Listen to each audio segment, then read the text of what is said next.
ప్రార్థించుకుందాము. తండ్రి యొక్క కుమారుని యొక్క పరిశుద్ధాత్మ యొక్క నామమున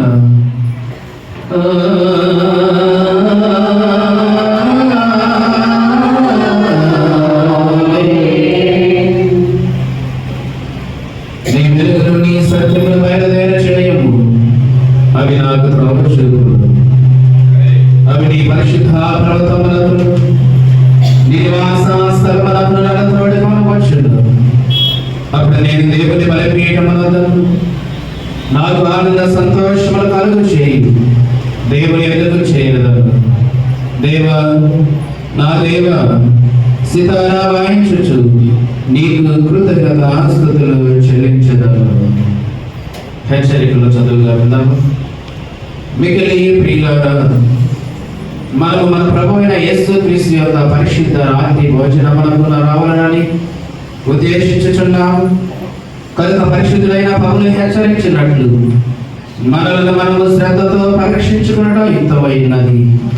ఎందుకనగా ఎవరు తమ పాపములను వినియోగంగా ఒప్పుకొందరు, ఎవరు నీతిని గురించి ఆకుల తప్పులు కలిగి ఉందరు, అటు వాడి ముఖ్యముగా ఆదరించి బలపరచుటకై ఈ పరిశుద్ధ సంస్కారం నియమించబడినది. మనలను మనమిట్లు పరీక్షించుకునే ఎడల మన యందును పాపమును మరణమును తప్ప మరేదీనూ కనబడదు. వీరి నుండి మనం ఎంత మాత్రమును తప్పించుకొనలేము. కావున మన ప్రభువైన యేసుక్రీస్తు మన మీద కనికరము గలవాడై మనకు ప్రతిగా దేవుని పూర్ణ చిత్తమును ధర్మశాస్త్రమును తాను నెరవేర్చుటకు మన కొరకును మన విముక్తి కొరకును మరణమును పొంది మన పాపము వలన మనము పొందవలసినది అంతయు అనుభవించుటకు ఆయన మనుష్యుడాయను. మనము మరి ఎక్కువగా దృఢముగా దీనిని నమ్మునట్లు మన విశ్వాసము వలన బలపరపబడి ఆయన చిత్తమునకు సంతోషపూర్వకముగా ప్రేరితమగునట్లు తన రాత్రి భోజనమును పరిశుద్ధ సంస్కారమును నియమించెను. దీని యందు తన శరీరమును ఆహారముగాను తన రక్తమును పానముగాను అనుగ్రహించుచున్నాడు. కాబట్టి క్రీస్తు యేసు యొక్క మాటలను దృఢంగా నమ్మొచ్చు. ఎవడు ఈ రొట్టెను తిని ఈ పాత్రలోనిది త్రాగును, వాడు క్రీస్తునందును క్రీస్తు వాని యందును జీవించును. అతడు నిత్య జీవము గలవాడై ఉండదు. ఆయన మన అపరాధముల నిమిత్తం అప్పగింపబడి మనము నీతిమంతులుగా తీర్చబడుటకై శిలువ మరణమునందు లేపబడిన సత్యమును బయలుపరచచ్చు. ఆయన జ్ఞాపకార్థముగా దీనిని ఆచరించవలెను. మరియు మనము దీనిని బట్టి ఆయనకు మిగిలిన హృదయపూర్వకములైన వందనములు చెల్లించచ్చు. మన శిలువనెత్తుకొని ఆయనను వెంబడించి ఆయన మనల్ని ప్రేమించినట్లు ఆయన ఆజ్ఞ ప్రకారము మనమును ఒకరినొకరము ప్రేమింపవలెను. ఎందుకనినా ఈ ఒకే రొట్టె యందు పాలుపంచుకొనచ్చు, ఈ ఒకే పాత్రలో త్రాగుచున్నందున మనమందరము ఒక శరీరమై ఉన్నాము. ప్రార్థిద్దాము. సర్వశక్తి గల దేవా, నీకు అందరి హృదయ రహస్యములు కోరికలు స్పష్టంగా తెలిసి ఉన్నవి. దాచబడిన మరుగై ఉన్నది ఏదీ లేదు. మేము నిన్ను పరిపూర్ణంగా ప్రేమించి నీ పరిశుద్ధ నామమును సరైన రీతిని గణపరచునట్లు మా హృదయ ఆలోచనలను నీ పరిశుద్ధాత్మావేశము వలన పవిత్రపరచుమని నీ కుమారుడు మా ప్రభువైన యేసుక్రీస్తు ద్వారా నిన్ను వేడుకొనుచున్నాము. ఆమేన్. హృదయమును పరిశోధించుడు సర్వశక్తి గల దేవుని సముఖమునందు నేను మిమ్మల్ని అడుగునది ఏమనగా, మీరు స్వాభావికముగా పాపుల మరియు చేయవలసిన మేలు చేయక చేయరాని కీడు చేయొచ్చు. తలంపు వలనను మాటల వలనను క్రియల వలన మీ రక్షకుడు దేవుడికి దుఃఖమును కోపమును కలుగ చేస్తారని, అందువలన ఆయన శిక్షావిధికి న్యాయముగా పాత్రులని మీరు నిజముగా గ్రహించి దుఃఖించుచు ఒప్పుకొనుచున్నారా? యేసుక్రీస్తు పాపులను రక్షించుటకు ఈ లోకమునకు వచ్చెనని ఆయన నామమున విశ్వాసముంచు వారందరికీ పాప పరిహారము కలుగునని నిశ్చయముగా నమ్ముచున్నారా? అలాగైతే మీరు సకల పాపముల నుండి విముక్తి పొందవలన ఆసక్తిగా కోరుచు క్రీస్తు నిమిత్తము మీ పాపములను క్షమించి సమస్త దుర్నీతి నుండి మిమ్మల్ని పవిత్రపరచుట పరలోకమందున్న మీ తండ్రి యొక్క దయగల చిత్తమని మీరు రూఢిగా నమ్ముచున్నారు. ఇతరుల నుండి పరిశుద్ధాత్మకు విధేయులై సమస్త పాపములను ద్వేషించి విడిచిపెట్టి దేవుని సన్నిధి ఇందునట్లుగా జీవించుచు హృదయమునందును ప్రవర్తన యందును పవిత్రముగా ఉండటకు దినదినము ప్రయత్నింపవలనని నిశ్చయించుకొనుచున్నారు. అలాగైతే మనము వినముగా మోకరించి లేదా దేవుని ఎదుట నిలబడి మన పాపములను ఒప్పుకొని ప్రభు అయిన యేసు క్రీస్తు మూలమున మనకు క్షమాపణ దయచేయమని ఆయనను వేడుకొందాము. అందరు కలిసి మాటలు నాతో చెప్పండి. ఓ దేవా, మా పరలోకపు తండ్రి, నేను నీకు విరోధముగా అనేక విధములైన ఘోర పాపములు చేసి ఉన్నాను. నా పాపములు నేను సంపూర్ణముగా గ్రహించలేను గాని నీకంతయు స్పష్టముగా తెలిసే ఉన్నది. నా బాహ్య జీవితములు అంతరంగిక జీవితములు లేని ఘోర పాపములు చేసి ఉన్నానని నీ ఎదుట ఒప్పుకొనుచున్నాను.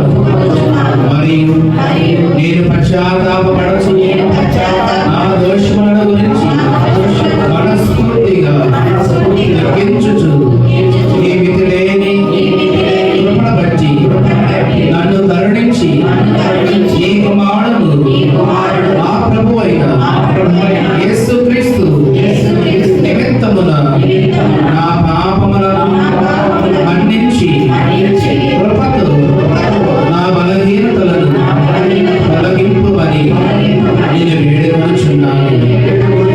ఆమేన్. పరలోకమందున్న మన తండ్రి అయిన సర్వశక్తిగల దేవుడు మన యందు కనికరం నుంచి తన ప్రియకుమారుడు మన ప్రభువైన యేసుక్రీస్తు యొక్క శ్రమ మరణ పునరుద్ధారణ వలన మన పాపములను క్షమించుచున్నాడు. మరియు క్రీస్తు ప్రభుని సంఘం యొక్క కాపరుడైన నేను ఆయన ఇచ్చిన అధికారం బట్టి మీలో నిజముగా పశ్చాత్తాపపడి ఆయన విశ్వాసం నుంచి వారందరి పాపములు సంపూర్ణంగా క్షమింపబడి ఉన్నవని తండ్రి యొక్క కుమారుని యొక్క పరిశుద్ధాత్మ యొక్క నామమున ప్రకటించుచున్నారు. అయితే అధికారులను బట్టి పశ్చాత్తాపమైన విశ్వాసములకు నేను తెలియచేయడమేమనగా అతి వారు పశ్చాత్తాపమైన స్థితిలో ఉన్నంత కాలము దేవుడి వారి పాపములను క్షమింపడు. మరియు కృపాదినము అంతము దాకా నిజ పశ్చాత్తాపము లేకై క్రీస్తునందు విశ్వాసం ఉంచబోయినున్న ఎడల దేవుడు నిశ్చయముగా వారి దోషములను వారి మీదకి రప్పించును. తరువాతి 19వ ఆదివారం కొరకు ఏర్పాటు చేయబడిన ప్రారంభ గీతంను చదువుగలుగుతాము. తరువాతి 19వ ఆదివారం కొరకు ఏర్పాటు చేయబడిన ప్రారంభ గీతంను చదువుగలుగుతాము.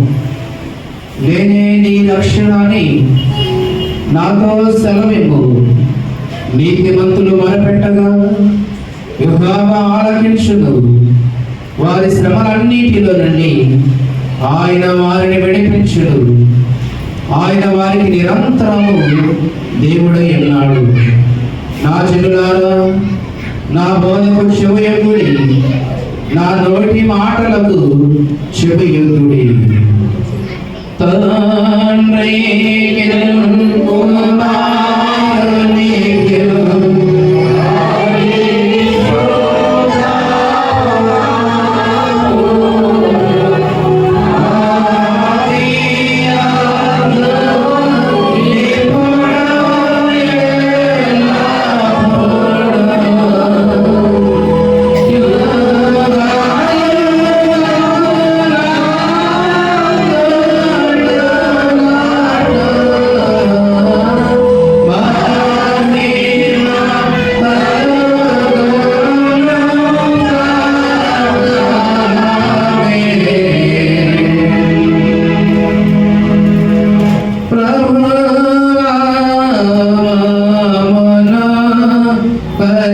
కనికరే భమా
సర్వశక్తి మిగిలిన కనికరము కలిగిన దేవ, మేము శరీర ఆత్మలయంలో సిద్ధముగా ఉండి నీవు కోరు వాటిని సంతోషముతో నెరవేర్చినట్లు మాకు హానికరమైన సమస్తము నుండి మమ్మను తప్పించి నీ విశేష దయ వలన కాపాడుమని నీతోనూ పరిశుద్ధాత్మతోనూ సదా ఏకా దేవుడవై యుగయుగముల జీవించుచు పరిపాలించుచుండు నీ కుమారుడు మా ప్రభువైన యేసుక్రీస్తు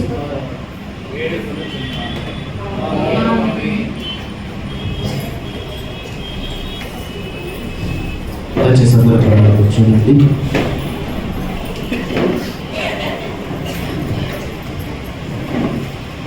ప్రభునందు ప్రియమైన దేవుని సంగమా ప్రియులారా, ఈ సమయంలోని 3వ తరవాతి 19వ ఆదివారం కొరకు ఏర్పాటు చేయబడిన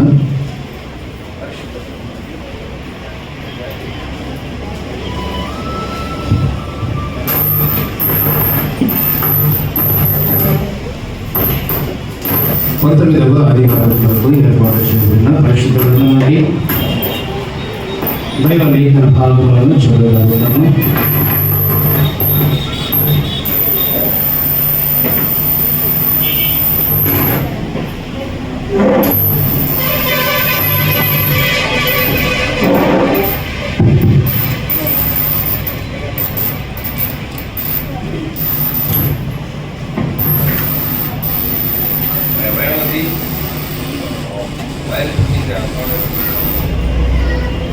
పరిశుద్ధ గ్రంథాన్ని దైవ లేఖన భాగము చదవగలుగుతాము. మొదటిగా పాత నిబంధన పరీక్ష భాగముగా కీర్తన గ్రంథము 32వ సంకీర్తన మొదటి వచనాన్ని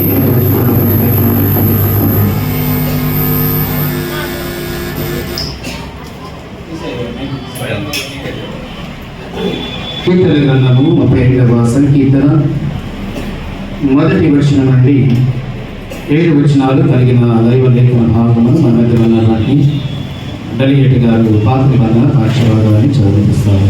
కీర్తన గ్రంథము 32వ సంకీర్తన మొదటి వచనం నుండి 7 వచనాల వరకు లేఖనాన్ని చదువుతున్నాను.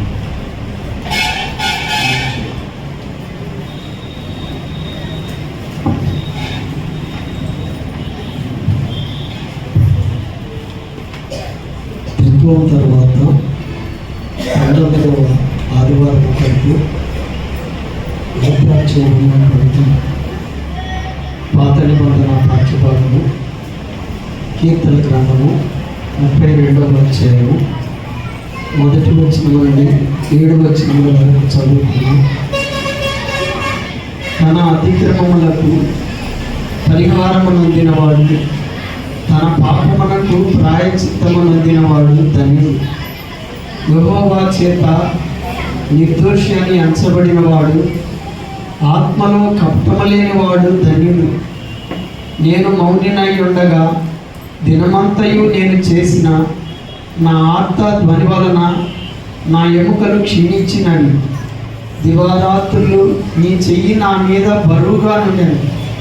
నా సారము వేసవి కాలమున ఎండినట్టాయను.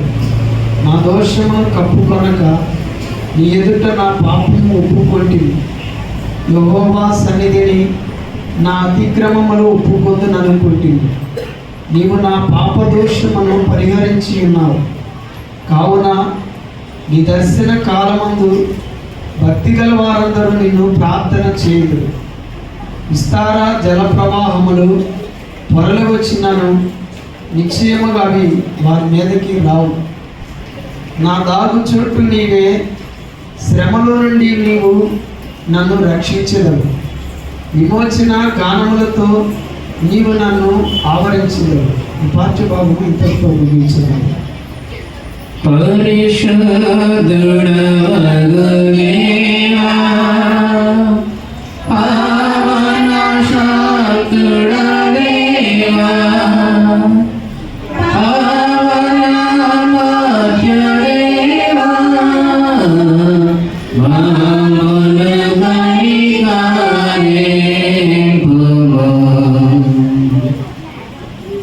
పత్రికా పాఠ్యభాగం చదవగలుగుతాము. యాకోబు గారు రాసిన పత్రిక పాఠ్యభాగము 5వ అధ్యాయము 13 నుండి 20 వరకు ఉన్న లేఖనాలు చదువుకుందాము. పత్రిక పాఠ్యభాగముగా పరిశుద్ధులైన యాకోబు గారు రాసిన పత్రిక పాఠ్యభాగము 5వ అధ్యాయము 13 నుండి 20 వరకు ఉన్న లేఖనాన్ని చదవగలుగుతాము. మన మధ్యలో చిన్నారు పత్రిక పాఠ్యభాగాన్ని చదివిస్తాను.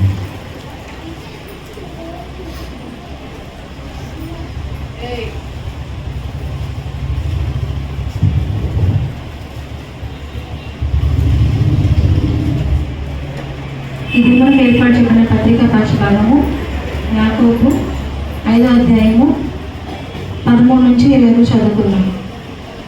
మీలో ఎవరికైనా శ్రమ సంభవించినా అతడు ప్రార్థన చేయవలెను. ఎవరికైనా సంతోషము కలిగినా అతడు కీర్తనలు పాడవలెను.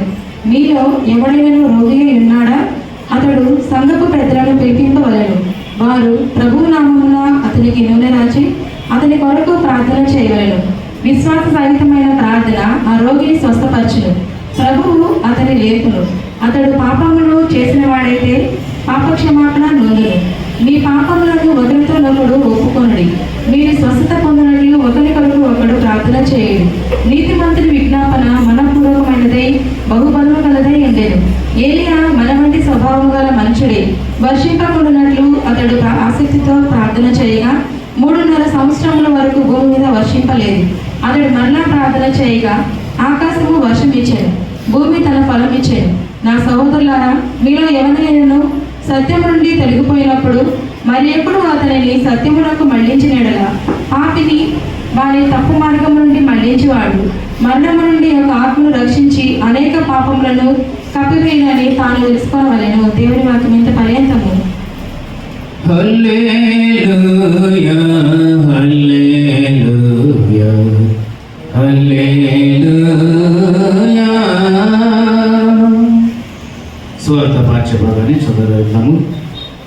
యోహాను రాసిన సువార్త పాఠ్యభాగము 9వ అధ్యాయము 24 నుండి 41 వరకు ఉన్న లేఖనాలు చదువుకుందాం. పరిశుద్ధులైన యోహాను గారు రాసిన సువార్త పాఠ్యభాగము 9వ అధ్యాయము 24 నుండి 21 వరకు ఉన్న లేఖనాన్ని చదవగలుగుతాము.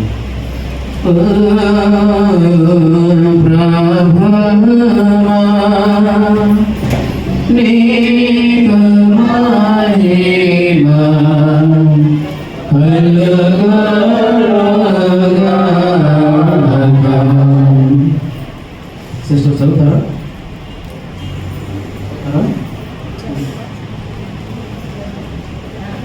సిస్టర్ చదువుతారు మీరు? రండి. సువార్త పాఠ్యభాగాన్ని చదువుకుందాము. పరిశుద్ధులైన యోహాను గారు రాసిన సువార్త పాఠ్యభాగము 9వ అధ్యాయము 24 నుండి 40 వరకు చదువుకుందాము.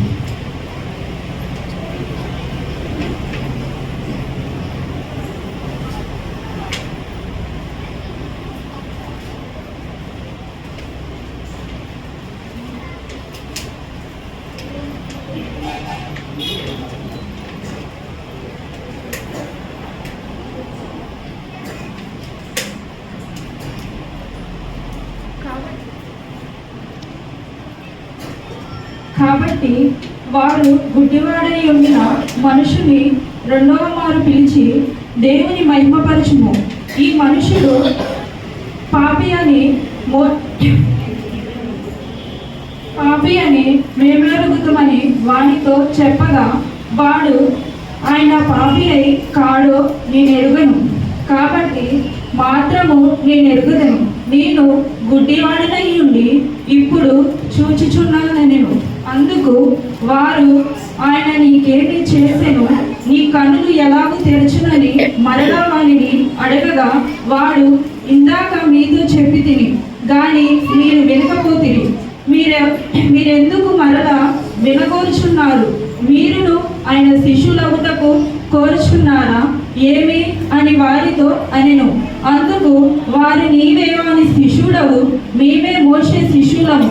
దేవుడు మోషేతో మాట్లాడనని ఎరుగుదుము గాని వీడెక్కడ నుండి వచ్చినో ఎరుగుమని చెప్పి వారిని దూషించిరి. అందుకు ఆయన మనుషుడు ఆయన ఎక్కడ నుండి వచ్చినో మీరు ఎరుగుపోవుట ఆశ్చర్యమే, అయినను ఆయన నా కనులు తెరచెను.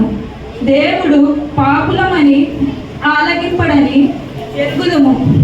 ఎవడైనాను దైవ భక్తుడై ఉండి ఆయన చిత్తము చొప్పున జరిగించిన ఎడల ఆయన వాని మనవి ఆలకించును. పుట్టుగుడ్డువాని కనులెవరైనా తెరిచినట్లు లోకం పుట్టినప్పటి నుండి వినపడలేదు. ఈయన దేవుని యొద్ద నుండి వచ్చినవాడు కాని ఎడల ఏమి చెయ్యడని వారితో చెప్పెను. అందుకు వారు, నీవు కేవలము పాపివై పుట్టినవాడు, నీవు మాకు బోధింపవచ్చితివా అని వానితో చెప్పి వారిని వెలివేసిరి.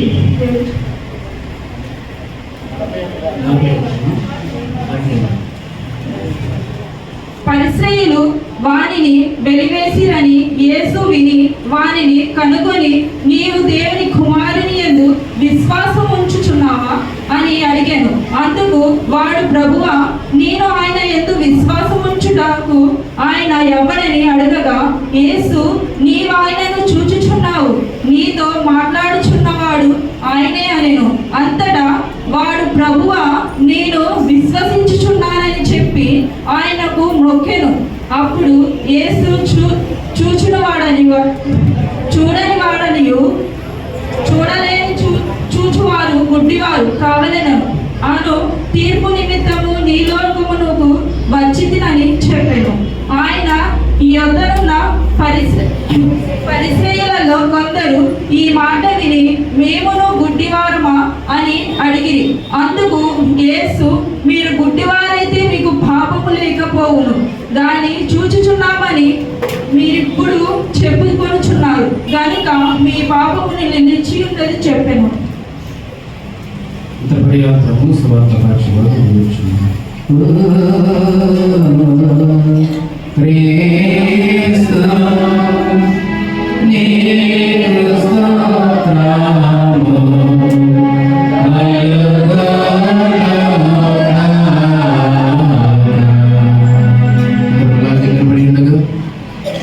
అందరూ కలిసి నికేయ విశ్వాస ప్రమాణము కలిసి ఒప్పుకున్నాము. నాకు కలిసి మాటలు చెప్పాము.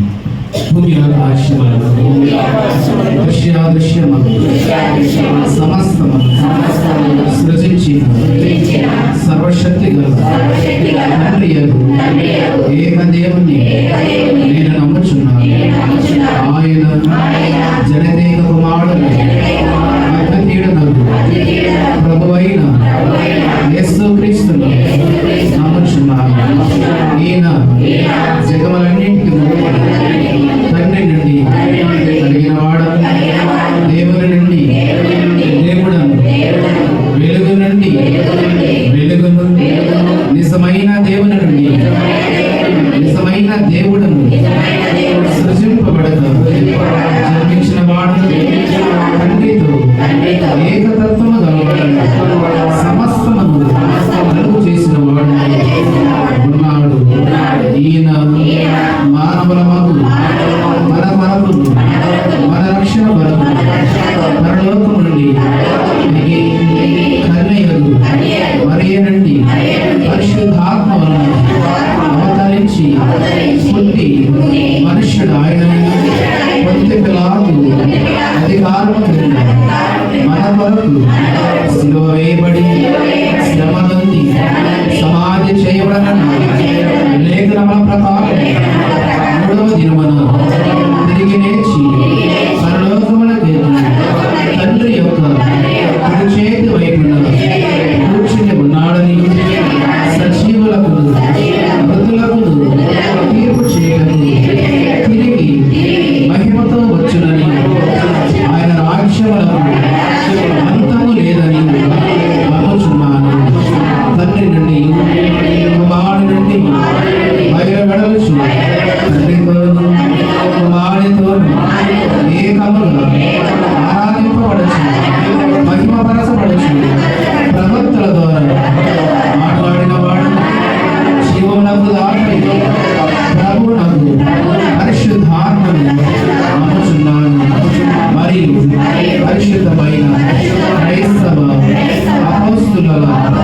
ఏక సంఘములు నమ్ముచున్నాను. పాప పరిహారముపై ఒకే బాప్తిసము ఒప్పుకొనుచు మృతుల పునరుత్థానము కొరకు రాబోవు లోక సంబంధములు బ్రతుకు కొరకు నిరీక్షించుచున్నాను. ఆమేన్. దయచేసి అందరూ కూర్చోనండి.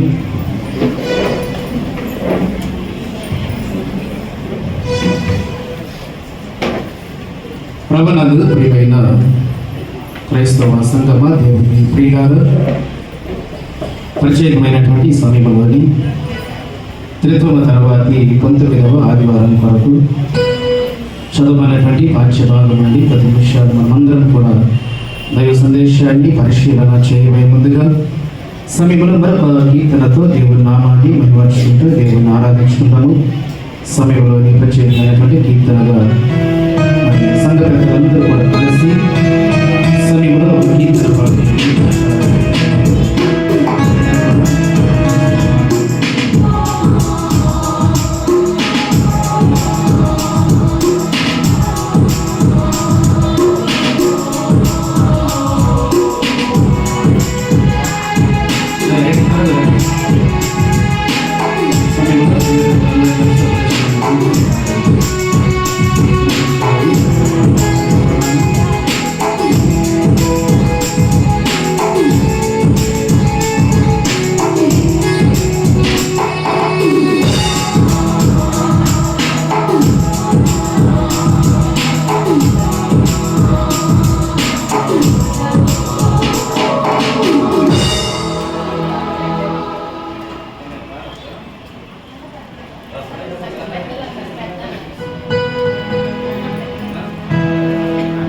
డెలిగేట్ గారు రండి. డెలిగేట్ గారు సంఘ పెద్దలందరూ కలిసి రండి.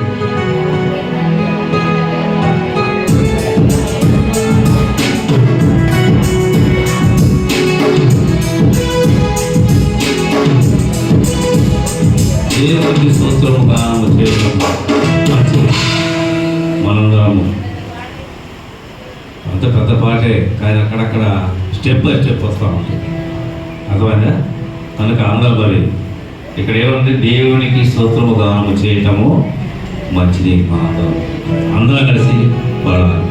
కనుక ఈ పాట పాడుకుంటూ ప్రభు నామాన్ని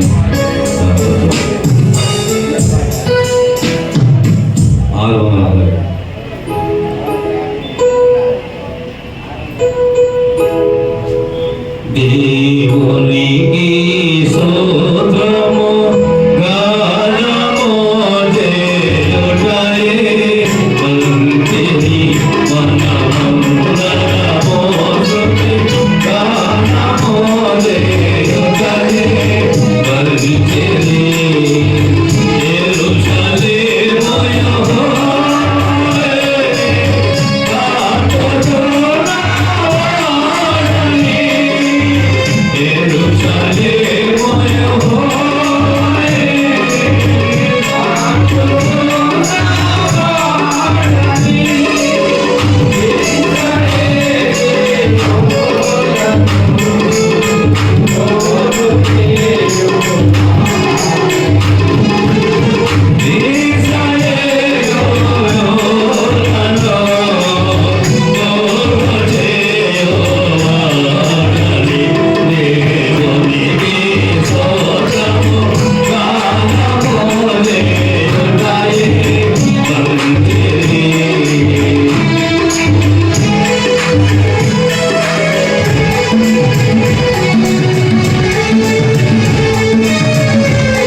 దయచేసి మరొకసారి అందరూ కూడా పైకి లేచి తండ్రి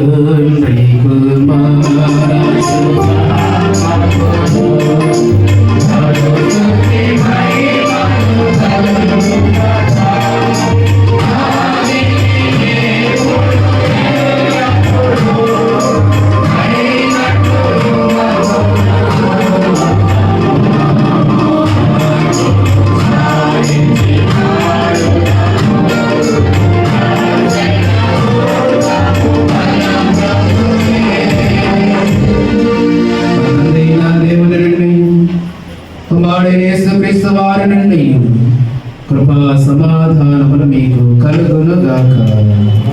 ఆమేన్. దయచేసి కొంచెం ముందుకు కొంచెం ముందుకు సార్ జస్ట్ కొంచెం ముందుకు రండి సార్.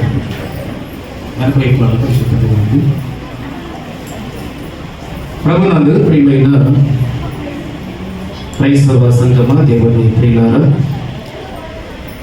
మరొకసారి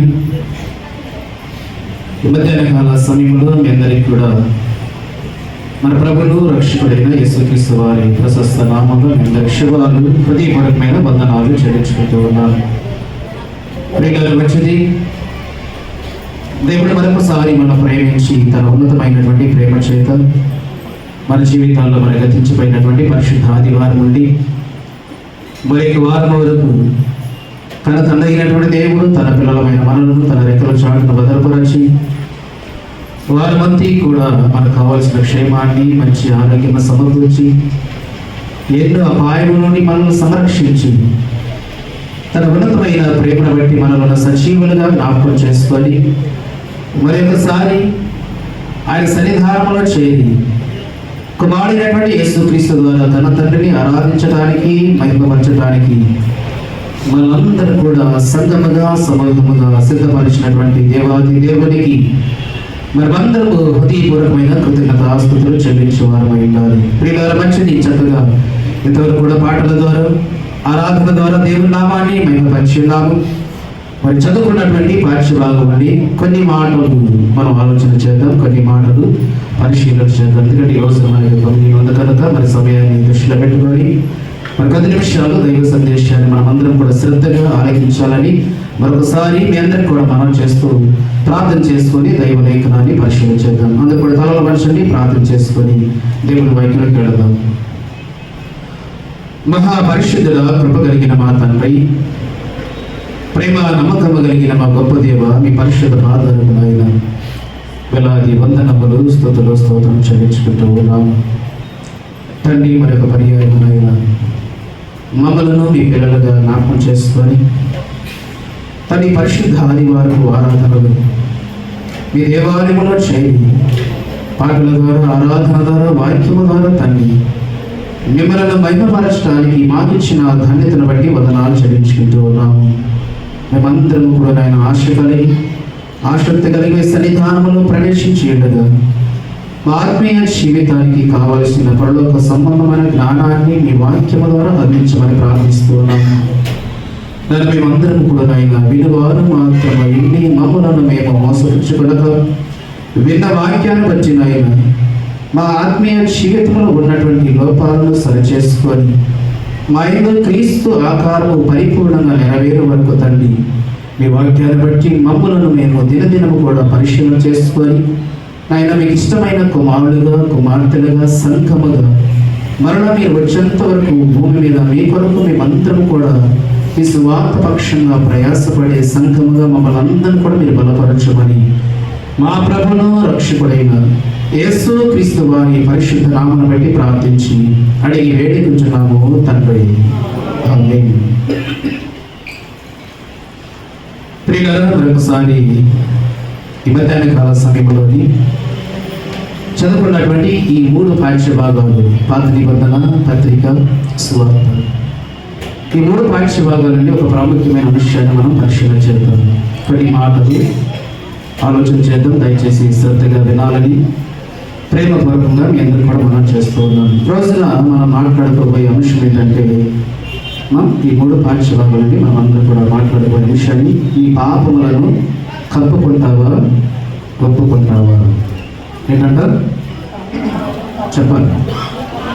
ఈ పాపములను కప్పుకుంటావా, ఒప్పుకుంటావా? ఏమండి, ఈ అంశాన్ని కొన్ని మాటలు మనం చదువుకుని ఈ 3 పాఠ్యభాగాల్లో పరిశీలన చేద్దాం. ఎందుకంటే ప్రియులారా, ఈ రోజున భూమి మీద పుట్టిన ప్రతి మనిషి, భూమి మీదకి వచ్చినటువంటి ప్రతి మనిషి కూడా పుట్టుక పాపం కాదు, కానీ జన్మ పాపం ఉందంటారు చాలామంది కదా. జన్మ పాపం ఉందని చాలామంది అంటారు, కానీ రాంగ్. ఎందుకంటే జన్మ పాపం లేదు. ఎందుకంటే పుట్టుక పాపం కాదు. గర్భఫలం ఎవరిచ్చేది? యెహోవా ఇచ్చు బహుమానం. యెహోవా ఇచ్చు బహుమానంలో పాపం ఉంటుందా? పాపాన్ని మనకి ఇస్తాడా కని పెంచి పోషించమని? కనుక పుట్టుకలో పాపం లేదు, జన్మలో పాపం లేదు. పుట్టిన తరువాత ఈ మనిషి ప్రకృతిని చూసి, సమాజాన్ని చూసి, నేర్చుకున్నటువంటి అంశాలను బట్టి, నేర్చుకున్నటువంటి పరిస్థితులు బట్టి, తన సొంత జ్ఞానాన్ని బట్టి, తనకు ఉన్నటువంటి ఆశలను అనుసరించి చేసిన క్రియల మూలంగా కలిగిందే పాపము తప్ప మనిషికి జన్మ పాపం అనేది లేదు. కనుక మనం ఈ అంశాన్ని ఆలోచన చేస్తే ప్రసంగి గ్రంథంలో అంటాడు, మనుషులు దేవుడు నరులను యథార్థవంతులుగా, ఏముంటుంది అక్కడ? దేవుడు నరులను యథార్థవంతులుగా పుట్టించాడు. మరి పాపం ఎలా వచ్చింది?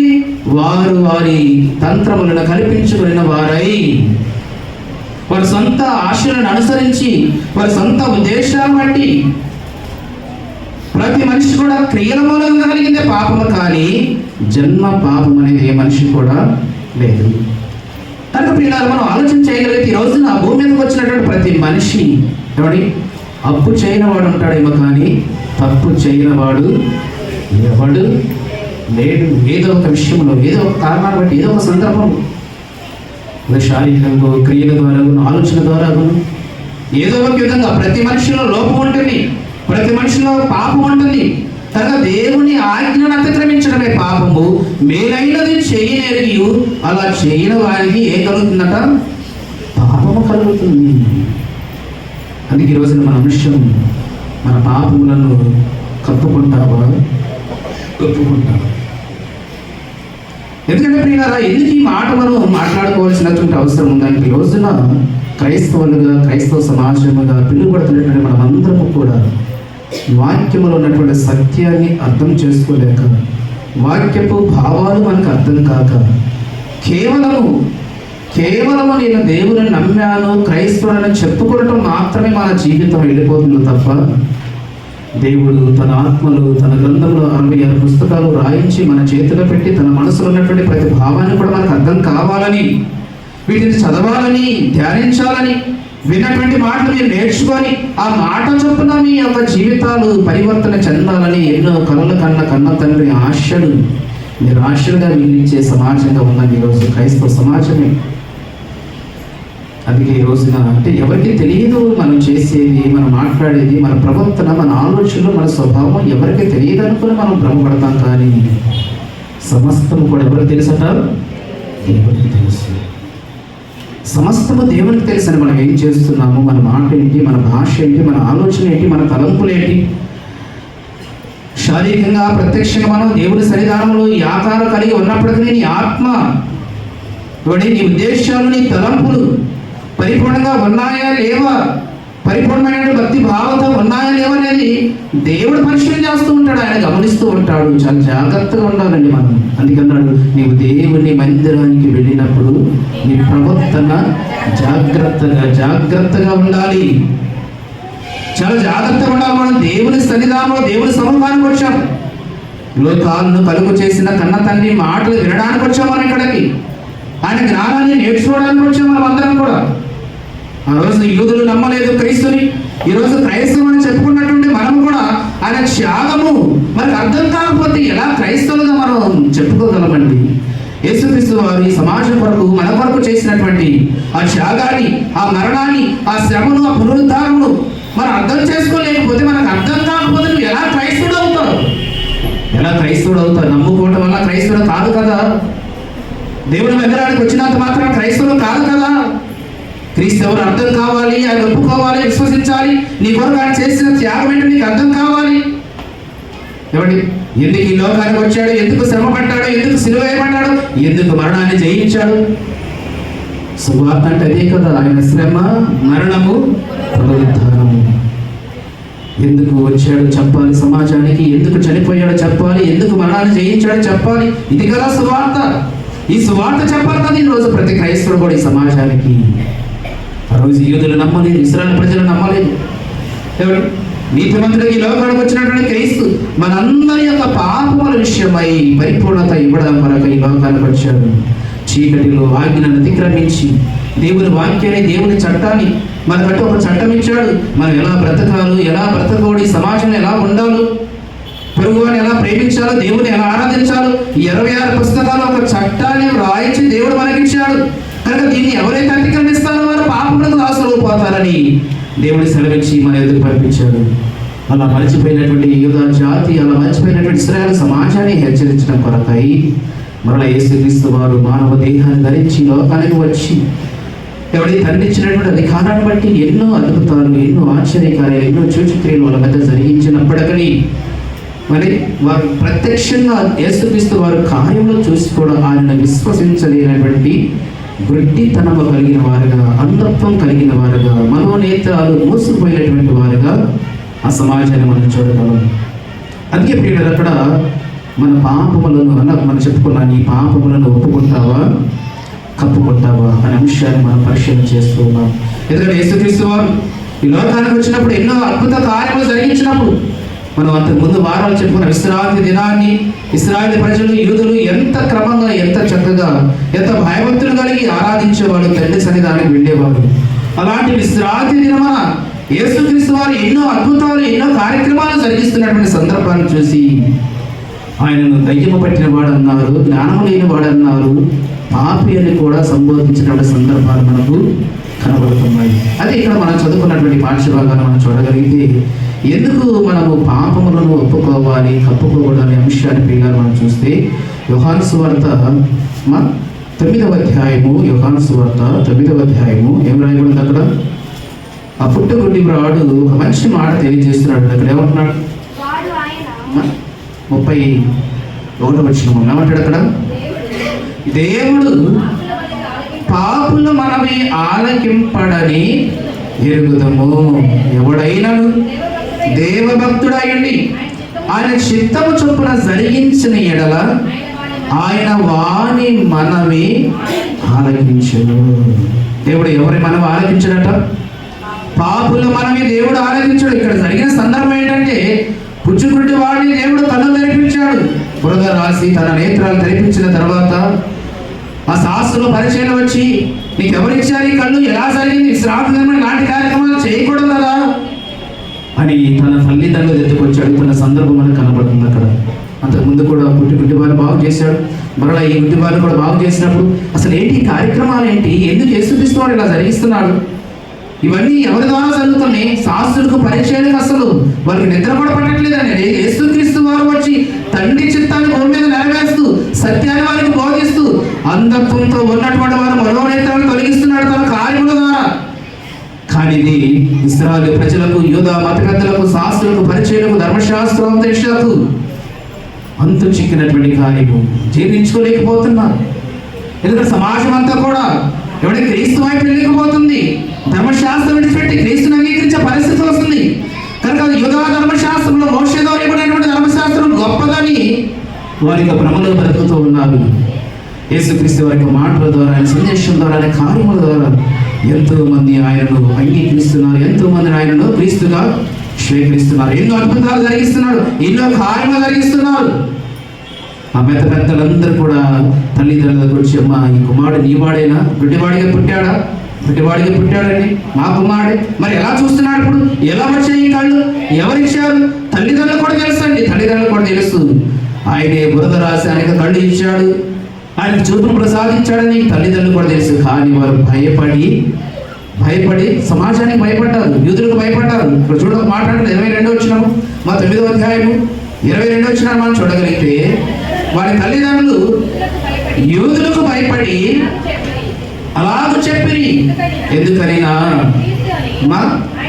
ఏమన్నాడు? 21 నుంచి చూద్దామా, అర్థమైంది. ఇప్పుడు వీడిలాగు చూచుచున్నాడు, ఎరుగుదము ఎవడు వీని కన్నులు తెరిచెను అదియో మేము ఎరుగుము. వీడు వయసు వచ్చిన వాడు కనుక మీరు అతన్ని అడగండి. మేము చెప్పడం బాగోదు. వయసు వచ్చిన వాడు చిన్నపిల్లవాడే కాదు, ఎందుకంటే చెప్పితే సమాజం వాడిని కూడా ఏం చేస్తుంది? వెలివేస్తుంది. యూదులందరూ కూడా వాడిని కూడా వెలివేసే అవకాశం ఉందని తెలిసి కూడా దేవుని కుమారుడుగా ఒప్పుకోలేనటువంటి పరిస్థితి అక్కడ వాడు. అది అయ్యా వాడు మా కుమారుడే, కానీ కళ్ళు ఎలా వచ్చో మాకు తెలియదు, వాడు వయసు వచ్చిన వాడే కదా, మాట్లాడే అవకాశం ఉంది కదా, మీరే వెళ్ళి అతను అడగండి. మరలా వీళ్ళందరూ కూడా వీళ్ళు అక్కడికి వెళ్ళి ఆ వ్యక్తిని అడగడం జరిగింది. ఒక మారు అడిగారు, రెండో మారు అడిగారు. అసలు ఎలా జరిగింది? ఇది సాధ్యం కాదే. విశ్రాంతి దినమున ఇలాంటి కార్యక్రమాలు చేయకూడదే. ఆయన నీకేదో చేసిన వాడు పాపి అనుకుంటా, వాడు దుర్మార్గుడు అనుకుంటా, నీకు ఈ కళ్ళు తెప్పించినాడు ఎవడు దుర్మార్గుడు అనుకుంటా, విశ్రాంతి దినమున ఇలాంటి కార్యక్రమాలు చేయటం ఏంటి? అతడు దుర్మార్గుడు ఏమో, అందుకే పాపి ఏమో, అందుకే ఇలాంటి కార్యక్రమాలు జరిగించాడు. యూదులు అంటున్నారండి. ఎవరిని అంటున్నారు? ఎవరిని అంటున్నారు? వాళ్ళు యేసుక్రీస్తు ప్రభుల వారిని అంటున్నారు. వాడు దుర్మార్గుడేమో, పాపి ఏమో, అందుకే ఇలాంటి కార్యక్రమాలు జరిగించాడు. విశ్రాంతి దినమున ఎంత పరిశుద్ధంగా ఆచరించాలో మనకు తెలుసు కదా, ధర్మశాస్త్రం రాయించాడు కదా, మరి ఎందుకు ఇలాంటి కార్యక్రమాలు జరిగించాడు? వాడు దుర్మార్గుడు, దేవుడు అంటే భయపడే విశ్రాంతిని అతిక్రమించాడు, వాడు పాపి. ఎవరినన్నారు? అందరూ కూడా యేసుక్రీస్తు ప్రభుల వారిని పాపి అంటున్నాడు. అప్పుడు ఆ గుడ్డివాడు అన్నాడు, ఆయన పాపియో కాదో నాకైతే తెలియదు, కానీ నా కన్నులు మాత్రం తెరిపించాడని చెబుతూ, అయినను ఒకవేళ పాపి అనుకుంటే పాపుల మనవి దేవుడు ఆలకిస్తాడా? దేవుడు ఆలకించి నాకు ఈ కళ్ళు తెరిపించాడు కదా. మీరందరూ ఆయన పాపి అంటున్నారు కదా యేసుక్రీస్తు వారిని. ఆయన పాపి అనుకుంటే, పాపం చేసిన వాడని మనం అనుకుంటే, దుర్మార్గుడని మనం అనుకుంటే, మరి ఈ కళ్ళు నాకు ఎలా తెరిపించాడు? ఇది సాధ్యమేనా? ఒక పాపి ఇలాంటి కార్యక్రమాలు చేయగలడా? పాపం ఉన్నవాడు ప్రార్థన దేవుడు ఆలకిస్తాడా? అదేనండి గుడ్డివాడు అంటున్నటువంటి మాట. ఏమన్నాడు అక్కడ? మరి దేవుడు పాపుల మనవి ఆలకింపడని ఎరుగుదము. దేవుడు పాపుల మనవి ఆలకింపడని ఎరుగుదము. అంటే గుడ్డివాడికి కూడా తండ్రి ఉన్నాడన్న విషయం తెలుసు, ధర్మశాస్త్రం ఉందన్న విషయం తెలుసు, మోషే ద్వారా ఆజ్ఞలో రాయించి ఇచ్చాడన్న విషయం తెలుసు, ఇశ్రాయేలు ప్రజలకు అందరూ కూడా ఏ క్రమంలో ఉండాలన్న విషయం తెలుసు. కానీ లోకము పుట్టినది మొదలుకొని ఎంతవరకు పుట్టుగుడ్డు వారి కన్నులు తెరిచినట్లు లోకములు ఎప్పుడైనా మీరు విన్నారా? వినలేదు. మరి నా కన్ను నేను తెరిపించాడంటే పాపి ఎలా అవుతాడు ఆయన? ఒకవేళ పాపి అని మనం అనుకుంటే పాపుల మనవి దేవుడు ఆలకిస్తాడా? ఏమంటే దేవుడు పాపులు మనం ఆలకిస్తాడా? ఒక పాపి ప్రార్థిస్తే, పాపం ఉన్నవాడు పాపాన్ని హృదయంలో దాచిపెట్టుకొని దేవుడు ఎదురు సహాయం కావాలనుకున్నాడు కోరుకుంటే, అలాంటి పాపులు మనవి దేవుడు ఆలకిస్తాడా? ఆ గుడ్డివాడు శాస్త్రం చెబుతున్న సందేశం అదేనండి. యేసుక్రీస్తు వారు మీరు పాపి అంటున్నారు కదా, ఒకవేళ ఆయన పాపి అనుకుంటే, పాపం చేసిన వాడు అనుకుంటే, నా కన్నులు ఎలా వచ్చాయి? నా కన్నులు ఎలా తెరిపించాడు? ఆయన ప్రార్థన దేవుడు ఎలా విన్నాడు? పాపులు మనవి దేవుడు ఆలకింపడానికి గ్రంథాలు మనకు రాయబడింది కదా. కీర్తన గ్రంథము 66వ అధ్యాయము 8వ వచనం చూడండి, ఏమంటాడు? కీర్తన గ్రంథము 66వ సంకీర్తన ఒక మాట చూడండి పిల్లలు అక్కడ. అమ్మా 18 క్షమించనమ్మా, 18 అమ్మా 66:18 ఏమన్నాడు అక్కడ?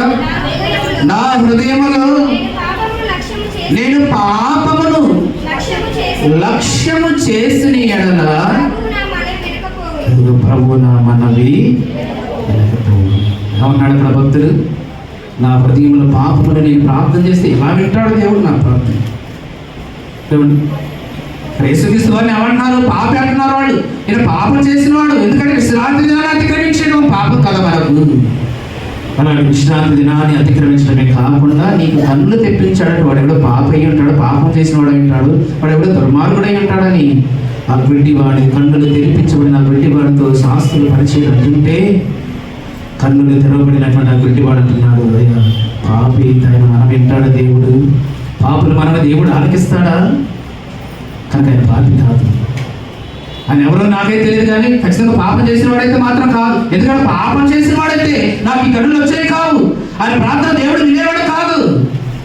ఆయన ప్రార్థన విని దేవుడు నాకు కన్నులు తెరిపించాడంటే ఆయన పాపము చేసిన వాడు కాదు. ఒకవేళ పాపి అయితే దేవుడు పాపులు మనవి దేవుడు ఆలకించు. ఇక్కడ ఏమన్నాడు భక్తుడు కూడా? ఏమన్నాడు 66:18 ఏమండి? పాపము మనలో ఉండి, దురాశ మనలో ఉండి, లోపము మనలో ఉండి, వాక్యానుసారమైన భక్తి జీవితం లేకపోతే దేవుడు మన ప్రార్థన వినడు అనే విషయాన్ని ఇక్కడ మనకు తెలియజేస్తున్నాడు. ఏమంటాడు 66:18లోని, నా హృదయములో నేను పాపమును లక్ష్యము చేసిన ఎడల. ఎలా వింటాడు నా ప్రార్థన? ఎలా వింటాడు? నాకు సహాయం ఎలా వస్తుంది? పాపం లేనివాడుగా నా పాపను ఒప్పుకున్నప్పుడే కదా దేవుడు నా ప్రార్థన వినేది.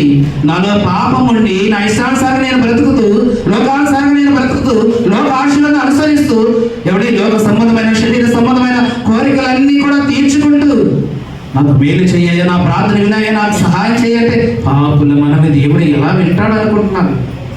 గుడ్డివాడు చెబుతున్నారండి, కన్నుండి ధర్మశాస్త్రం ఉండి మోషే శిష్యులు అని దేవుడు మాకు తండ్రిని, మా యెరూషలేము దేవాలయం గొప్పదని, ధర్మశాస్త్రం మాకే ఇవ్వబడదని చెప్పుకున్న శాస్త్రులకు అర్థం కాలేదు. పాపులు మనవి దేవుడు ఆలకింపుడని, ఇదిగో గుడ్డివాడు కళ్ళు తెరిపించబడిన గుడ్డివాడికి అర్థమైపోయిందండి. మనందరూ కూడా కన్నుండి కూడా ఎలా ఉన్నారు? అంధత్వంతో ఉన్నారు. వాళ్ళందరూ కూడా శాస్త్రులు, పరిచయులు, సద్దుకయ్యులు, ధర్మశాస్త్రం బోధించే ధర్మశాస్త్రోపదేశులు, వాళ్ళందరూ కూడా కళ్ళుండి కూడా ఎవడి వాస్తవాల్లో సత్యాన్ని గ్రహించలేనటువంటి గుడ్డితనంలో ఉన్నారు. ఎందుకంటే అపవాది వారి మనోనేత్రాలకు ఏం కలిగినట? వాక్యం అర్థం అవ్వనీయకుండా, సత్యాన్ని స్వీకరించకుండా, క్రీస్తుని అంగీకరించకుండా అపవాది మరి మనోనేత్రాలకు బోధించేవాడు మనోనేత్రాలకి గుడ్డితనాన్ని కలిగించింది. ఇక సత్యం ఎక్కడ అర్థమైతే వాళ్ళకి, వాస్తవాలు ఎక్కడ అర్థమైతే వాళ్ళకి, క్రీస్తు ఎక్కడ కనబడతారో వాళ్ళకి. గుడ్డివాడు అంటున్నాడని ఆయన దగ్గరికి వచ్చి వాళ్ళు మాట్లాడుతుంటే ఇప్పుడు గుడ్డివాడు చెప్తున్నటువంటి మాట, ఆయన పాపి కాదు, ఎందుకంటే పాపుల మనవి దేవుడు ఆలకిస్తాడు. ఆలకిస్తాడా? ఆలకిస్తాడా? పాపం మన హృదయంలో ఉండి, దోషం మన హృదయం ఉండి, మనకు కావలసిన వాడిని దేవుడిని అడిగినప్పుడు దేవుడు ఎలా ఇస్తాడు? యేసుక్రీస్తు వారు నీతిమంతులుగా జీవించాడు, పాపం లేనివాడుగా ఉన్నాడు. నాలో పాపం ఉన్నదని మీలో ఎవరైనా స్థాపించగలరని ఆ రోజు యూద సమాజానికి సవాలు విసిరేసినటువంటి వాడు. మనం చెప్పగలమా మాట? మనం అనగలమా మాట? అందుకే దేవుడు తన ప్రార్థన ఆలకించాడు. క్రీస్తు ఈయన కుమారుడు ప్రార్థన ఆలకించి తండ్రి ఆ గుడ్డివాడు పట్ల ఏం కలిగించాడు? కళ్ళు తెరిపించాడండి. కళ్ళు తెరిపించాడు. మాట చూడండి, సామెతల గ్రంథం 15:29 కూడా మాట్లాడాడు. సామెతల గ్రంథము 15:29 పాపము మనలో ఉన్నంత కాలము, దోషము మనలో ఉన్నంత కాలము దేవుని ఎదురుని మనం ఎలాంటి సహాయాన్ని పొందుకోలేమన్న విషయాన్ని దేవుడు తన గ్రంథంలో ఎన్నో మాటలతో మనం హెచ్చరిస్తూ ఉన్నాడు. చూడ ఒకసారి సామెతల గ్రంథము 15:29 భక్తిహీనులకు యెహోవా దూరస్తుడు. ఎలాంటి వారికి? భక్తిహీనులకు దేవుడు యెహోవా దూరస్తుడు, నీతిమంతుల ప్రార్థన ఆయన అంగీకరించును. ఎలా వింటాడండి పాపులు మనం? దుర్మార్గులు మనం ఎలా వింటాడు? అలా దుర్మార్గులుగా పాపులుగా జీవిస్తున్నటువంటి సమాజాన్ని మార్చడం కొరకే కదా యేసుక్రీస్తు వారు వచ్చిన తర్వాత, క్రీస్తుని అంగీకరించిన తర్వాత, మారు మనసు పొందిన తర్వాత, బాప్తిస్మం అనే కార్యం ద్వారా సంఘంలో అడుగుపెట్టిన తర్వాత కూడా ఇంకా మనం క్రియలను విడిచిపెట్టకుండా, వాటిని ఒప్పుకొనకుండా మనం కప్పుకొని నాకు సహాయం చేయండి, నాకు మేలు చేయండి, నా అవసరాలు తీర్చనని నువ్వు ప్రార్థిస్తే ఎలా వింటాడనుకుంటున్నాడు? మీ ప్రార్థన వింటాడా? దేవుడైతే ఖచ్చితంగా ఏమండి అందరి పట్ల పక్షపాతం లేకుండా మేలు చేశాడు. కానీ మన ప్రవర్తన బాగుండాలి, మన అంతరాత్మ జీవితం బాగుండాలి. వాక్యం అర్థమైన తర్వాత, క్రీస్తులో అడుగుపెట్టిన తర్వాత మన యొక్క స్వభావం, మన బాహ్య రూపమే కాదు, అంతరంగత స్వభావం కూడా మార్పు చెందాలి, పరివర్తన రావాలి, పరిపూర్ణతలకు వెళ్ళిపోవాలి. అప్పుడు కదా దేవుడికి సహాయం ఇచ్చినాడు, అప్పుడు కదా దేవుడి పట్ల కార్యం జరిగించాడు. ఎందుకంటే మాట ఇచ్చిన వాడు నమ్మదగిన వాడు. నీ దేవుడు ఎలాంటి వాడు? నమ్మకమైన వాడు, నమ్మదగిన వాడు. మాట ఇచ్చి తప్పుకునేవాడు కాదు, మాట మార్చేవాడు కాదు, లేదా సహాయం చేయలేనంత అసమర్థత కలిగిన వాడు కాదు నీ దేవుడు. యెషయా గ్రంథం 59:1-2 అంటాడు కదా, రక్షింపనేరకున్నట్లు. చూడొకసారి యెషయా గ్రంథం 59:1-2 రక్షింపనేరకున్నట్లు యెహోవా హస్తము కురచరాలేదు, విననేరకున్నట్లు ఆయన చెవులు మందమ కాలేదు. మరి ఏంటంట? విననేరకున్నట్లు ఆయన చెవులు మందం కాలేదు, రక్షింపనేరకుండా ఆయన చేతులు కురచరాలేదు. అంటే నీకు కావలసిన మేలు చేయగలిగినటువంటి అసమర్థుడు కాదు, చేయలేనంత అసమర్థుడు కాదు. దేవునికి సమస్తము సాధ్యమే. ఇది సాధ్యం కాదని, ఇది వల్ల కాదు దేవునికి అని చెప్పగలరా? ఇది ఈ కార్యం చేయలేని దేవుడు అని చెప్పగలరా? మనుషులకు అసాధ్యములు దేవునికి సమస్తము కూడా సాధ్యమే. మరి ఎందుకు రావట్లేదు, ఎందుకు పొందుకోవట్లేదంటే రక్షింపలేనుకున్నట్లు ఆయన చేతులు కురచ కాలేదు, వినలేనుకున్నట్లు ఆయన చెవులు మందము కాలేదు. ఇదిగో మీ దోషములు మీకును మీ దేవునికి అడ్డుగా ఉన్నవి, అడ్డముగా ఉన్నవి. అందుకే సహాయం రావట్లేదు. మీకును మీ దేవునికి మీ దోషాలు అడ్డుగా ఉన్నవి, అందుకని అన్న కూడా కార్యం జరగట్లేదు. మరి అడ్డుగా ఉన్నటువంటి ఆ పాపాన్ని, ఆ దోషాన్ని ఒప్పుకోవడానికి ప్రయత్నం చేస్తున్నావా? లేదు. కప్పుకుంటూ పరిశుద్ధులుగా కనబడుతున్నాం, కప్పుకుంటూ నీతిమంతులుగా కనబడుతున్నాం, కప్పుకుంటూ దేవుని ఎడల ఏమంటే మనందరం కూడా క్రైస్తవులుగా కనబడుతున్నాం. ఒప్పుకునే ప్రయత్నం చేయట్లేదు ఈరోజు సమాజము. నీ దోషాలను ఒప్పుకొనకుండా, నీ పాపాన్ని ఒప్పుకొనకుండా నాకు దేవుడు ఏమీ చేయట్లేదండి. ఎన్నో సంవత్సరాలు ప్రార్థిస్తున్నానండి, ఎన్నో ఏళ్ళగా ఎదురు చూస్తున్నానండి, నాకు ఏ కార్యం ఏదో ఉంది, లోపం అంటున్నాడు కదా. నీకును నీ దేవునికి నీ దోషములు ఎలా ఉన్నాయట? అడ్డుగా ఉన్నవి. ఒప్పుకోవాలని ప్రయత్నం చేస్తున్నావా? కాబట్టి ఎన్నెన్నో కార్యక్రమాలండి. ఉదయం లేచిన దగ్గర నుంచి సాయంకాలం వరకు ప్రతిరోజు మన కంటి ద్వారా, ఆలోచన ద్వారా, తలంపు ద్వారా, మన క్రియల ద్వారా దేవునికి వ్యతిరేకమైన కార్యాలు, దేవుని మనసును బాధ పెట్టే కార్యములు, వాక్యానికి విరోధమైన ఎన్నో కార్యములు మనం జరిగిస్తూ ఉన్నప్పుడు చిన్న చిన్నవే కథనే మనం వదిలేస్తున్నాము. చిన్న చిన్న పొరపాట్లే కదా మనం వేస్తూ ప్రతిదీ కూడా అవి ఆ చిన్న లోపాలే దేవుని యొద్ద నుండి నీకు ఆశీర్వాదం రాకుండా, దేవుని యొద్ద నుండి నీకు సహాయం లేకుండా అడ్డుగా ఉన్నాయంట. గుడ్డివాడు చెప్పాడు కదా, ఆయన పాప అయితే ఆయన మనం ఆలకించే దేవుడు నాకు ఈ కార్యం ఎందుకు జరిగిస్తాడు? దేవుడు పాపను మనం ఆలకింపడు కదా. ఒక గుడ్డివాడికి అర్థమైపోయింది. ఈరోజు కన్నులు ఉన్నటువంటి ఆ రోజు వారికి అర్థం కాలేదు యూదులకు, ధర్మశాస్త్రం బోధించే వారికి. ఈరోజు క్రైస్తవ సమాజానికి కూడా అర్థం అవ్వట్లేదు. అందుకే అవునాడు కూడా, ఆయనైతే సమర్థత కలిగిన వాడు, సమస్తమును కూడా సాధ్యము చేయగలిగిన వాడు. ఆయనకు అసాధ్యమైనది కూడా లేదు. మనుషులకు అసాధ్యములు కానీ దేవునికి సమస్తము సాధ్యమే. సమస్తము సాధ్యము చేయగలిగిన దేవుని యొద్ద నుండి మనం అనుకున్నవి మనకు జరగకపోవడానికి కారణం ఏంటంటే, ఇదిగో మీకును ఆయనకు మీ దోషములు ఒప్పుకోవటం లేదేమో. నువ్వు ఆత్మ పరిశీలన చేసి నేను ఏం చేయట్లేదని నువ్వు అనుకుంటున్నావేమో. వేళ పాపము మనలో ఉన్నంత వరకు, దోషము మనలో ఉన్నంత వరకు నీ ప్రార్థన దేవుడి దగ్గర వెళ్ళదు, ఎలాంటి సహాయం రాదు. అది అంటున్నాడు కదా, నా హృదయములు పాపమును లక్ష్యము చేసిన, నా దోషము లక్ష్యము చేసిన ఎలా వింటాడు నా ప్రార్థన దేవుడు? ఎలా వస్తుంది నాకు సహాయము దేవుని అంతనండి ఎవడి?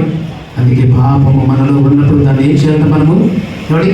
ఒప్పుకొనక, కప్పుకొనక ఒప్పుకోవాలి. దావీదు గారు ఇక్కడ ఏమంటున్నాడు? కీర్తన గ్రంథం 32వ సంకీర్తన మనం చదువుకున్నాం కదా. పాత నిబంధన పాఠ్యభాగంలో ఏం రాయబడింది అక్కడ? నా దోషములను కప్పుకొనక నీ ఎదుట నా పాపమును ఒప్పుకుండి. దావీదు గారు కప్పుకున్నాడా, ఒప్పుకున్నాడు పాపాన్ని? ఏ పాపం చేశాడు తెలుసు మనందరూ కూడా. ఉరియా భార్యతో బెత్షెబాతో పాపం చేసినప్పుడు, ఆ బెత్షెబా భర్తను ఉరియాని చంపించినప్పుడు నాతాను అనే ప్రవక్త ద్వారా దేవుడు దావీదు దగ్గర పంపించి, దావీదులో తప్పు చేశావు, పాపం చేశావు అన్నప్పుడు, నేను ఎక్కడ చేశాను పాపం, నేను ఎక్కడ తప్పు చేశాను, ఎక్కడ చూసావు చెప్పు అన్నాడా? ఎవరు చెప్పారా? నేను చెప్పన్నాడా? ఎవరు చెప్పినా, ఎవరు చూడినా, చూసుకుపోయినా దేవుడు ప్రతిదీ ఆయనకు సృష్టిలో కనపడినది ఏది కూడా నాతాను వెళ్ళిపోయాడు. సమయం అక్కడ వెళ్ళిపోయి చెప్పాడు దావీదుతో, నువ్వు తప్పు చేశావు, పాపం చేశావు, ఉరియాని చంపించావు, అతని భార్యతో వ్యభిచారం చేశావు అని అన్నప్పుడు వెంటనే దావీదు తను చేసిన పాపాన్ని నాతాననే ప్రవక్త గారు వచ్చి తనకు హెచ్చరించినప్పుడు, వాక్యకారులను బోధించినప్పుడు, నేను రాజుని కదా, నా ఇష్టం వచ్చినట్టు చేస్తాను, నాకు ఎవరు చెప్తాడు, అయినా నువ్వేంటి నా చెప్పేది, నేను చేశానని సాక్ష్యం ఏంటి, ఎవరు నీతో చెప్పారు, నేను చూశామని నేను రాజును, ఇలాంటి సహజం, నేను ఈ పరిపాలన నేను చేస్తాను, నువ్వేంటి చెప్పేది అన్నాడు. అంతటి రాజరికము, భారము కలిగినటువంటి, బాధ్యత కలిగినటువంటి దావీదు గారు కూడా తను చేసిన పాపము తన ఎదుట ఉంచినప్పుడు, దాంతో చెప్పినప్పుడు పశ్చాత్తాపడ్డాడని ఒప్పుకున్నాడు. గర్వంతో వెళ్ళిపోలేదు. అంటే ఒప్పుకున్నాడు, తప్పుకున్నాడు దావీదు గారు. సమయంలో 2వ గ్రంథం చూడండి ఒకసారి పిల్లలు. సమయంలో 2వ గ్రంథం 15వ అధ్యాయం ముగించుకుందాం. సమయంలో 2వ గ్రంథము 12వ అధ్యాయము 13 చూడండి. నేను పాపము చేసినని దావీదు ఎవరితో చెప్తున్నాడు? నాతానుతో ఒప్పుకున్నాడు. అయ్యా నువ్వు చెప్పింది నేను చేశాను, నేను ఒప్పుకుంటాను, నేను పాపం చేశానని ఒప్పుకుంటున్నాను. ఏమండి, నేను పాపం చేశానని ఎవరన్నా మరోసారి చదువున్నమాట. నేను పాపము చేసినని దావీదు నాతానుతో చెప్పగా, దావీదు గారు పాపాన్ని కప్పుకున్నాడా, ఒప్పుకున్నాడా? ప్రవక్త వెళ్ళి అతనితో చెప్పినప్పుడు, అతనితో హెచ్చరించినప్పుడు, అతనితో మాట్లాడినప్పుడు, అయ్యా నిజమే నేను తప్పు చేశానయ్యా, నేను పాపం చేశానయ్యా, నేను ఒప్పుకుంటున్నానయ్యా. అంతటి రాజరికంలో ఉన్నటువంటి దావీదు గారు కూడా ఏమండి పశ్చాత్తాపంతో ఒప్పుకుంటున్నాడు. పాపాన్ని కప్పుకోవడానికి ప్రయత్నం చేయలేదు. రాజు కదా, ఇలాంటి ఎన్నో చేస్తే ఎవడన్నా నేను చేస్తానని భావం లేదండి. తప్పు చేస్తే, పాపం చేస్తే ఎంతటి వారినైనా దేవుడు శిక్షిస్తాడని, ఎవడి ఎంతటి వారికైనా శిక్షణ దండగా ఉంటుందని, అలాంటి తప్పుగా పాపము ఉన్నటువంటి ప్రార్థన దేవుడు ఆలకింపడని దావీదు గారు తెలుసు. అందుకే చేసిన తప్పులు, పొరపాట్లు చేశాడు, ఆవేశంలో చేశాడు, అధికారంలో చేశాడు, మొత్తానికి తప్పు జరిగిపోయింది. ప్రవక్త వచ్చాడు, హెచ్చరించాడు, చెప్పాడు. వెంటనే అయ్యా నేను తప్పు చేశాను, పాపం చేశానని ఒప్పుకున్నాడే తప్ప పాపాన్ని కప్పుకోలేదు. ఏమండి, అందుకన్నాడండి దావీదు నా ఇష్టానుసారమైన, ఎందుకన్నాడు తెలుసా మాట? తప్పును ఒప్పుకున్నాడు కనుక. రాజు అయినందుకు అనలేదు ఆ మాట. తప్పు చేసిన, పాపం చేసిన ఆ పాపాన్ని ఒప్పుకున్నాడు. ఎవడి ఒప్పుకున్నాడు? ఖచ్చితంగా ప్రవక్త ముందు ఆ మాట ఒప్పుకున్నాడు కనుక అదే అంటున్నాడు 32 కీర్తనలు. ఏమన్నాడు? నేను 32 కీర్తన అదే మనం చదువుకున్న 11 పాఠశాల ఏమన్నాడు? నా దోషములను కప్పుకొనక నీ ఎదుట నా పాపమును ఒప్పుకుంటేని. ఇంకొక కింద కూడా అంటాడు చూడు, యెహోవా సన్నిధిని నా అతిక్రమములను ఒప్పుకుందననుకుంటేని నా దోషములు, నా పాపము నిన్ను దాచిపెట్టగా దేవుని సన్నిధానములు యెహోవా ఎదుట నేను ఏం చేశాను? వాటిని ఒప్పుకున్నాను. చాలా మంది ఈరోజు పాపాన్ని కప్పుకునేవారు ఉన్నారు సమాజంలో. బైబిల్లో కూడా ఉన్నారు. బైబిల్లో కూడా ఆదాము తప్పు చేశాడు, ఒప్పుకున్నాడు దేవుని ఎదుట. ఎవడి హోమ మీద నెట్టాడు, అవి ఒప్పుకుందా? ఎందుకంటే వాళ్ళు ముందుగానే చెప్పాడు, ఈ పండు మీరు తినొద్దని చెప్పాడు. అది తినమని మీరు శివగా చచ్చిదని చెప్పాడు. మరి తిన్నామని చెప్పేశారా? ఒకరి మీద నేపాలు ఒప్పుకుంటూ వెళ్ళిపోయింది తప్ప మీరు పాపం చేసామని, తప్పు చేసాం, ఆయన అతిక్రమించాలని ఒప్పుకున్నారా? వాడు కయ్యను తన తమ్ముడు చంపాడు, శ్రేష్టమైన అర్పణ స్వీకరించాడని తన తమ్ముడైనటువంటి హేబేలును చంపాడు. మరి కయ్యను దగ్గరకు వచ్చాడు తండ్రి, దేవుడు వచ్చాడు. కయ్యను నీ తమ్ముడు ఎక్కడ అన్నప్పుడు కయ్యను ఏమన్నాడు? నా తమ్ముడికి నేనేమన్నా కావాలన్నా? నాకేం తెలుసు, నా పనులు నేనున్నాను. చంపాడు, చక్కగా బాధ పెట్టాడు. కాబట్టి ఎవరికి తెలియదు అనుకున్నాడు, ఎవరు చూడలేదు అనుకున్నాడు, ఎవరు వచ్చి నన్ను అడగడు అనుకున్నాడు. దేవుడు వచ్చేసాడు, అడిగాడు, కయ్యను నీ తమ్ముడు ఎక్కడ? ఏమన్నాడు కయ్యను? ఆదికాండం చూడండి కదా, ఆదికాండము ముగించుకుందాం పిల్లలు. ఆదికాండము కయ్యను అడగగా మా పై వచ్చింది చూడు, యెహోవా నీ తమ్ముడైనా ఏబేలు ఎక్కడ ఉన్నాడని కయ్యను అడగ. అప్పటికంతా సరిపోయింది. ఇద్దరు అర్పణ తీసుకొచ్చారు, దేవుడు స్వీకరించారు. కయ్యను అర్పణ తిరస్కరించాడు, హేబేలు అర్పణ స్వీకరించాడు. కోపం వచ్చేసింది.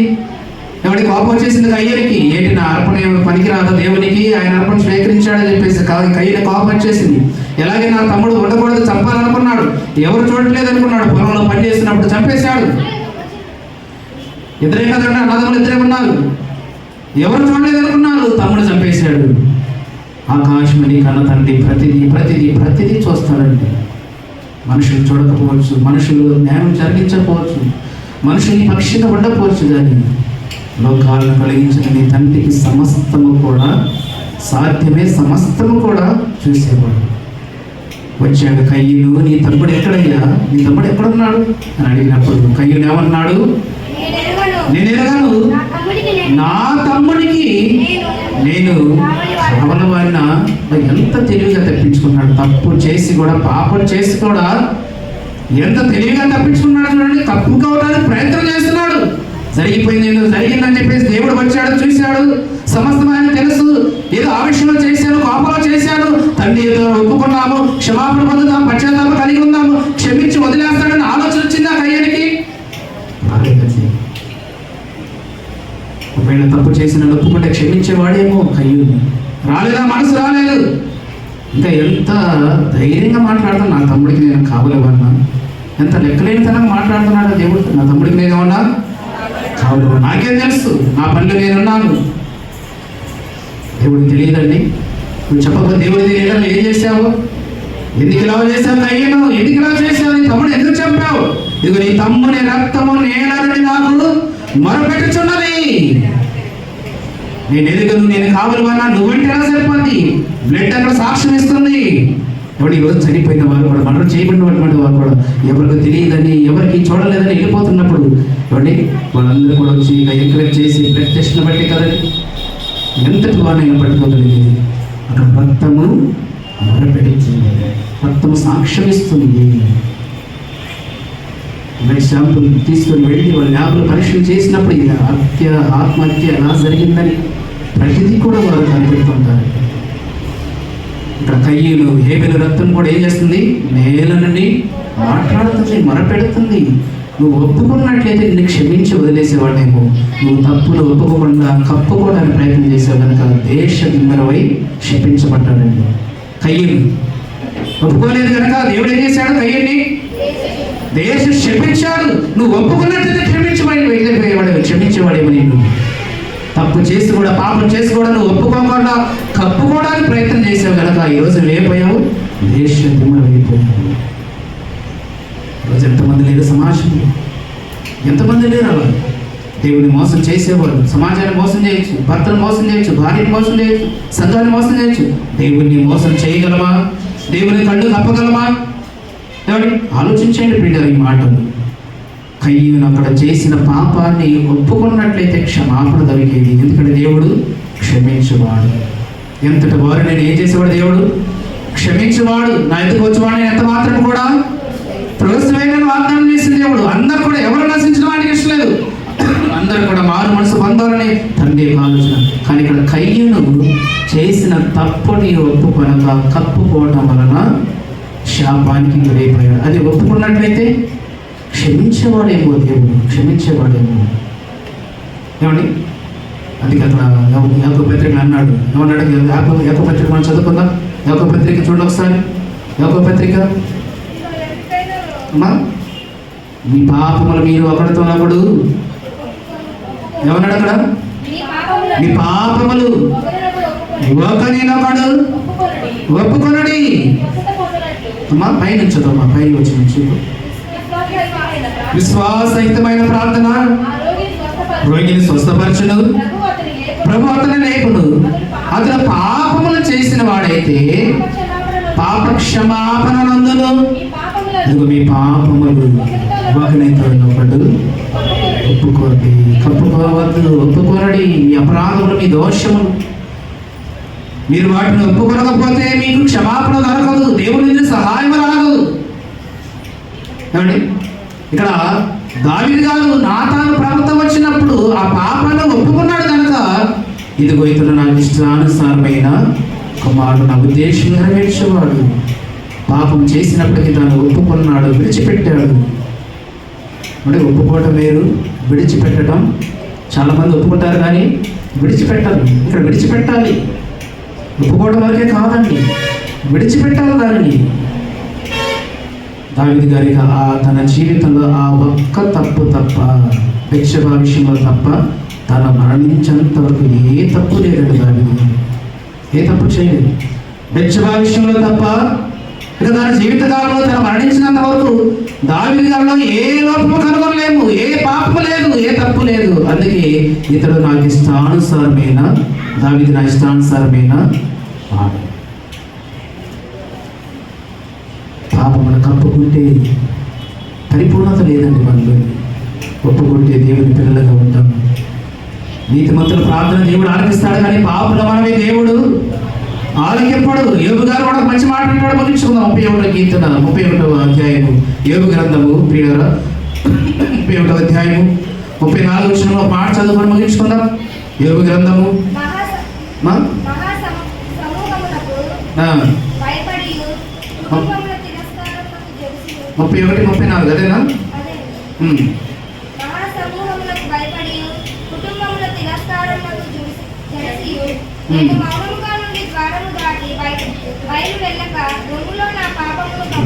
ఏమన్నాడు? ఆ చివరి లేచదమ్మా. రొమ్ములో నా పాపమును కప్పుకొనిన ఎడల పరమనున్న దేవుని దృష్టికి నేను ఎలా నీతిమంతుడిని కాగలను?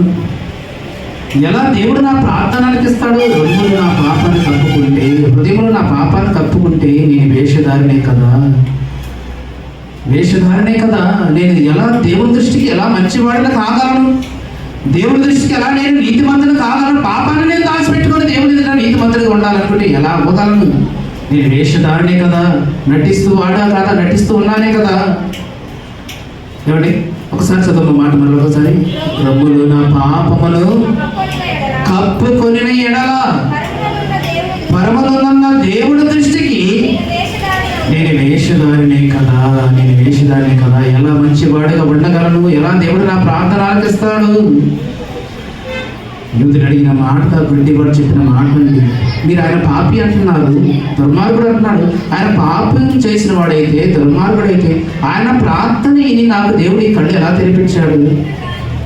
ఆయన ప్రార్థన అంటే దేవుడు నా కళ్ళు ఎలా అనిపించే గుడ్డివాడు చెప్తున్నాడు అండి. పాపను మనకి దేవుడు ఆలకింపుడు ఆయన బైబిల్లో ఉంది కదా. దోషమును మనసులో ఉంచుకొని ప్రార్థన చేసి ఆ ప్రార్థన దేవుడి దగ్గరికి వెళ్ళడానికి బైబిల్లో ఉంది కదా. ఒకవేళ మీరు యేసుక్రీస్తు వారు పాపం చేసిన వాడని మీరు అన్నట్లుగా అనుకుంటే మరి ఆయన నాకు ఈ కళ్ళు ఎలా తెలిపించాడు? ఒక పాపం చేసిన వాడు ఇలాంటి కార్యం చేయటం సాధ్యమేనా? ఇలాంటి క్రియలు జరిగించడం సాధ్యమేనా? కనుక ఆయన పాపము లేనివాడు కనుక నా పట్ల ఈ కార్యం జరిగించాడు. పాపము దోషపెట్టుకుంటే, దోషాన్ని దాచిపెట్టుకుంటే దేవుడు వారు మనం వినడానికి బైబిల్ ఎన్నో వచనాలు ఉన్నాయి కదా. అందుకే దావీదు గారు కూడా ఒప్పుకున్నాడు కదా, నా దోషమును నా పాపమును కప్పుకొనకు నేను నీ ఎదుట ఒప్పుకుంటున్నానని చెప్పాడు కదా. కయ్యను వలె దాచిపెట్టలేదు కదా, కయ్యను వలె ఒప్పుకోకుండా ఎవడు కప్పుకోలేదు కదా. కయ్యను ఒప్పుకోకుండా ఉండటం వల్లనే దేశదిమ్మరై శాపాన్ని పొందుకున్నాడు. ఒప్పుకున్నటువంటి దావీదు గారు నా ఇష్టానుసారమైన సేవకుడు అన్నాడు. ఈరోజు నువ్వు నేను మనమందరం కూడా పిల్లలు మాట వింటున్నటువంటి మన మాటలు. అందుకే ఈరోజు మనం మొదట్లో చెప్పుకున్నాం, నీ పాపములను కప్పుకుంటావా? ఒప్పుకుంటావా? కప్పుకుంటే శాపానికి గురవుతావు, ఒప్పుకుంటే క్షమించబడి పశ్చాత్తాపం నీ కుమారుడిగా కుమార్తెగా దేవుడు నేను స్వీకరిస్తాడు. చివరి మాట, ఎందుకంటే పాపములు క్షమించే అధికారం భూమి మీద యేసుక్రీస్తు వారికి మాత్రం ఉంది కనుక. యోహాను రాసిన మొదటి పత్రిక 1వ అధ్యాయము 9వ వచనం చివరి మాట ముగించుకుందాం. యోహాను రాసిన మొదటి పత్రిక 1వ అధ్యాయము 9వ వచనం చివరి మాట ముగించుకుందాం. ప్రియులారా, ఎవరు రాయబడింది అక్కడ? ఎందుకు మనం ఒప్పుకోవాలంటే, ఎందుకు మన దోషములను మన పాపములను మనం కప్పుకొనకుండా ఒప్పుకోవాలంటే అక్కడ చెబుతున్నాడు, మన పాపములను మనము ఒప్పుకొని ఎడల ఆయన నమ్మదగిన వాడును నీతిమంతుడు కనుక ఆయన మన పాపములను క్షమించి సమస్త దుర్నీతి నుండి మనలను పవిత్రులుగా చేయను. ఎవరాడు అక్కడ? ఆయన నమ్మదగిన వాడు నీతిమంతుడు కనుక మన పాపములను ఒప్పుకుంటే ఆయన మన పాపములను క్షమించి మనం సమస్త దుర్నీతి నుండి పవిత్రులుగా చేయను. మనము పాపము చేయనని చెప్పుకుంటే అబద్ధికులమవుతాం. ఆయన అబద్ధములు చేసిన వాడు అవుతాం. పిల్లలు ఆలోచన చేయండి. దేవుని పిల్లగా, దేవుని సంఘముగా మనమందరం కూడా ఒక ప్రత్యేకమైనటువంటి జీవితాన్ని కలిగి దేవునికి సహవాసంలో ఉండాలని, లోకం నుండి వేరే ఎవరి లోకం నుండి వేరే యేసుక్రీస్తు ద్వారా ఒక ప్రత్యేకమైన సంఘముగా జీవిస్తున్నటువంటి మనము మన దినచర్యలు, మన యొక్క జీవిత కాలంలో, ఆత్మీయ జీవితంలో ఎన్నెన్నో పొరపాట్లు, ఎన్నెన్నో కార్యక్రమాలు మనకు తెలియకుండా, మనకి నీతిగా అనిపించినా, మనకి యథార్థంగా కనిపించినా వాటి ద్వారా దేవుని తెలియనటువంటి ఎన్నో వ్యతిరేకమైనటువంటి భావాలు, ఆలోచన మనం కలిగి ఉన్నప్పుడు వాటన్నిటిని కూడా మనం దేవుని ఎదుట ఒప్పుకున్నప్పుడు ఆయన క్షమించి మనల్ని పవిత్రంగా చేసి తన కుమారుడుగా, తన కుమార్తెగా స్వీకరించి క్రీస్తు ఉన్న లోకానికి మనల్ని కూడా తీసుకువెళ్ళే సమర్థత కలిగిన వాడు దేవుడు. కనుక దావీదు ఒప్పుకున్నాడు కనుక కుమారుడిగా స్వీకరించబడ్డాడు. కయ్యను ఒప్పుకోలేదు కనుక శాపాన్ని పొందుకొని దేశదిమ్మరై వెళ్ళిపోయాడు. కనుక నీతిమంతుల ప్రార్థన దేవుడు ఆలకిస్తాడు. ఎందుకంటే ఏలియా కూడా మనలాంటి స్వభావం కలిగిన వాడే. ఏమంటే ఏలియా కూడా మనలాంటి స్వభావం కలిగిన వాడే. కానీ ఆయన ఆసక్తితో ప్రార్థించినప్పుడు 3.5 సంవత్సరముల భూమి మీద వర్షం. మనలాంటి వాడే, మనలాంటి మనిషి ఆయన కూడా. మరి ఆయన ప్రార్థించి 3.5 సంవత్సరాలు భూమి మీద వర్షాలు కురవలేదంటే ఏమండి నీతిమంతుల ప్రార్థన దేవుడు ఏం చేస్తాడట? ఆలకిస్తాడు. వ్యర్థము కాదు ఎప్పటికీ. కనుక పిల్లలు ఈ మాటలు విన్నటువంటి మనం అందరం కూడా దేవుని ఎదుట మన పాపములను, దోషములను, మనలో ఉన్నటువంటి లోపాన్ని ఆత్మ పరిశీలన మనం చేసుకొని వాటిని ఒప్పుకొని విడిచిపెట్టి దేవుని యొక్క సహాయాన్ని, ఆయన ఆశీర్వాదాలను మనమందరం కూడా పొందుకొని దేవుని కృపను ఈ సంఘము వర్ధిల్లాలని కోరుకుంటూ గతి మాటలు నేను ముగిస్తున్నాను. దేవుడు తన పరిశుద్ధ వాక్యమును దీవించి ఆశీర్వదించును గాక. ఆమేన్. సమస్త జ్ఞానమిచ్చిన దేవుని సమాధానము యేసుక్రీస్తు వలన మీ హృదయములకు, మీ తలపులకు కావలేను గాక. ఆమేన్. దేవా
కూర్చోనండి.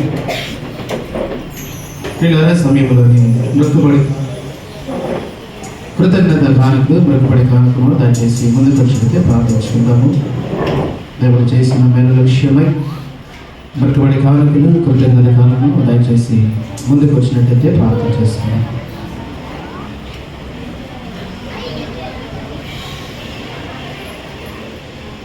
మా మృక్కుబడి కానుకలు ఉన్నవారు, కృతజ్ఞత కానుకలు ఉన్నవారు దయచేసి ముందుకు రావాలని ప్రేమతో మీ అందరూ కూడా మనవి చేస్తూ ఉన్నాం.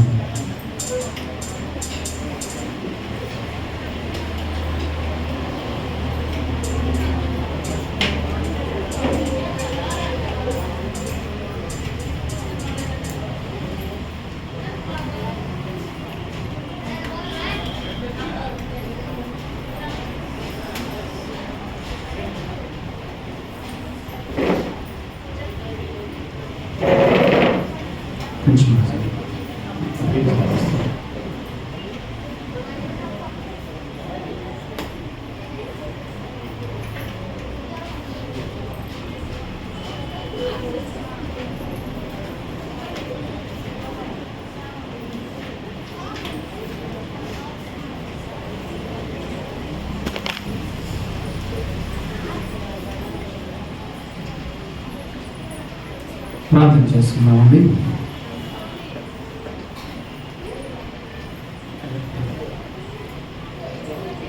ప్రార్థించుకుందాం. తలలు వంచండి, ప్రార్థన చేసుకుందాం. మహాపరిశుద్ధుల కృప కలిగిన మా తండ్రి, ప్రేమ నమ్మకము కలిగిన మా గొప్ప దేవ, మీ పరిశుద్ధ పాదములకు తండ్రి వెళ్ళలేనటువంటి వందనములు, స్తుతులు, స్తోత్రం చెల్లించుకుంటూ ఉన్నాము. ఆయన పరిశుద్ధ ఆదివారపు ఆరాధనలో మీ శిలువ ప్రత్యక్షత ముందు శిరస్సు వంచి నిలబడిన బిడ్డల తండ్రి, మీ కనుదృష్టిలో నాయన మరుగైన వారు కాదు తండ్రి.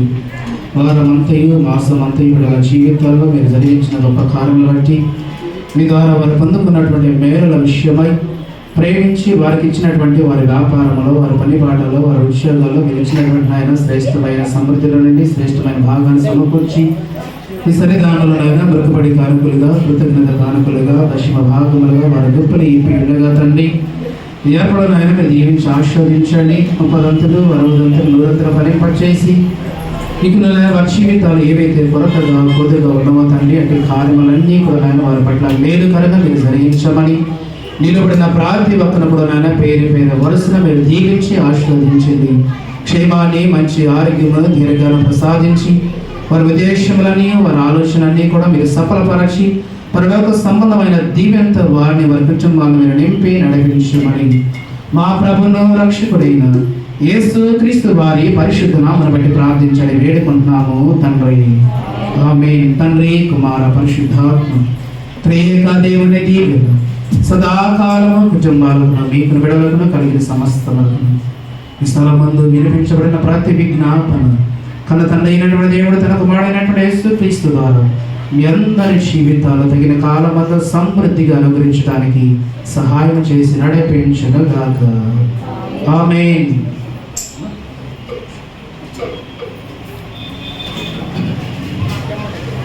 సమయంలోని సంఘకాలకు శేఖరం జరిగించుకుందాము.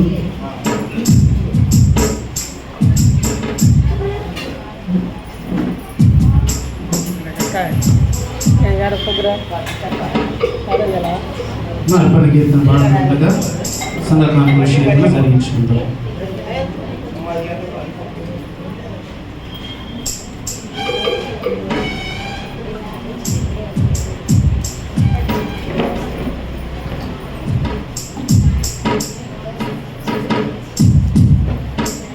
మనం ప్రార్థన చేస్తున్నాం.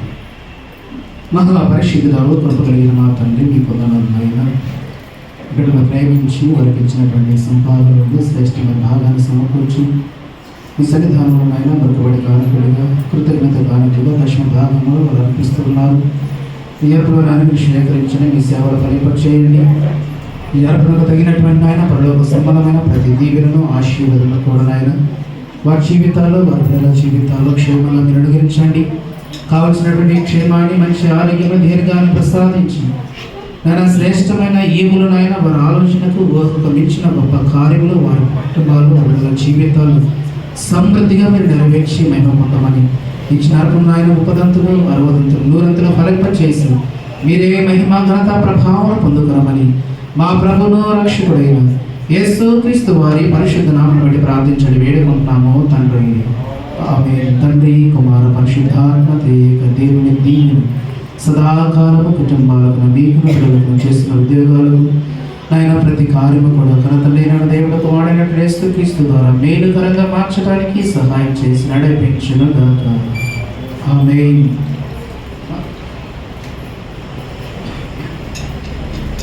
పాడండి. అర్పణ కీర్తన పాడుతూ ఉండగా సంఘకాల విషయం జరిగించుకున్నాము. పాడుతున్నారా? నీ ధనము ప్రభు యేసుదే, నీ దశమా భాగముని వెనుదీతువా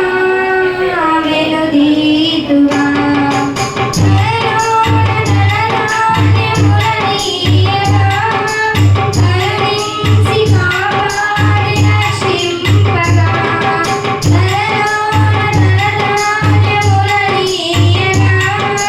కరుణించి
సమయంలోని సంఘ ప్రకటనలు మన మధ్యలో ఉన్నటువంటి పెద్దలు ట్రెజరర్ గారు తెలియజేయవలసిందిగా ప్రేమతో వారిని ముందుకు ఆహ్వానిస్తున్నారు.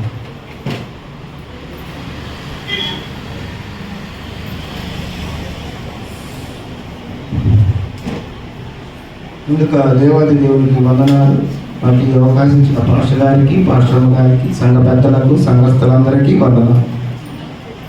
ఈరోజు అందించిన CDF కోరే ఆలిసమ్మ గారు 100 రూపాయలు, కొండ స్వరూపరాణి గారు 400 రూపాయలు, మొండ్రా చిన్నపౌలు శ్రీనివాసరావు గారు 100 రూపాయలు, మొండ్రా బాలయేసు గారు 100 రూపాయలు, కేతాని మాణిక్కమ్మ గారు 100 రూపాయలు, పత్తిపాటి కుమారి గారు 100 రూపాయలు, గడ్డం సాయన గారు 300 రూపాయలు, కలికూరి కృప గారు సైకిల్ షాప్ 100 రూపాయలు, ఇట్ట విజయ్ కుమార్ గారు 100 రూపాయలు, మరియమ్మ గారు 100 రూపాయలు, కొండవీటి కొండలరావు గారు 100 రూపాయలు, డొక్కా మేరీ గారు 100 రూపాయలు.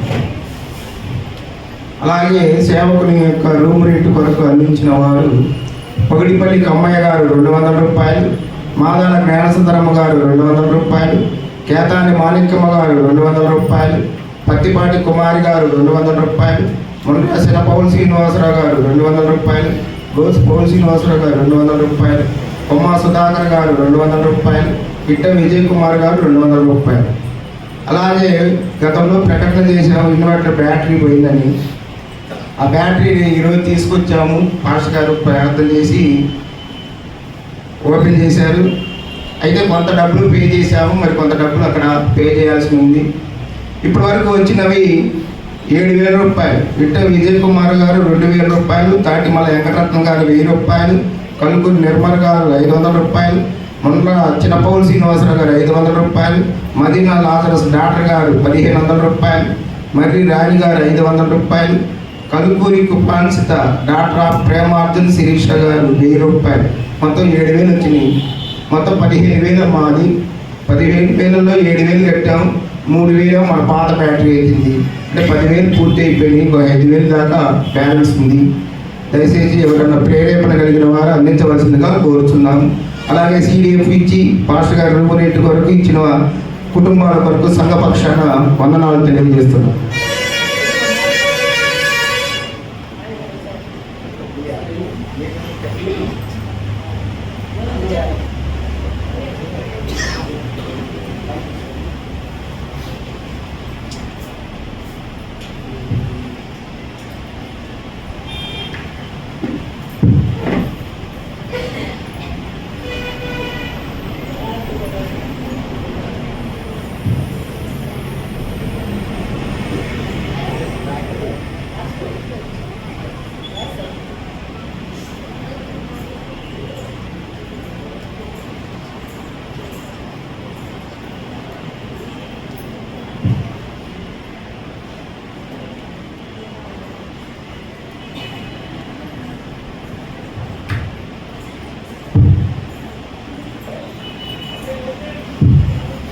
అలాగే మీ అందరికీ సుపరితమే ఈ నెల 11వ తారీఖున 2వ ఆదివారం స్త్రీల కోరిక అనే ఉమెన్స్ సండే కొరకు అందించిన వారు ఇట్టం చిట్టమ్మ గారు 50 కేజీల రైసు, మెంతుల కుమారి గారు 500 రూపాయలు,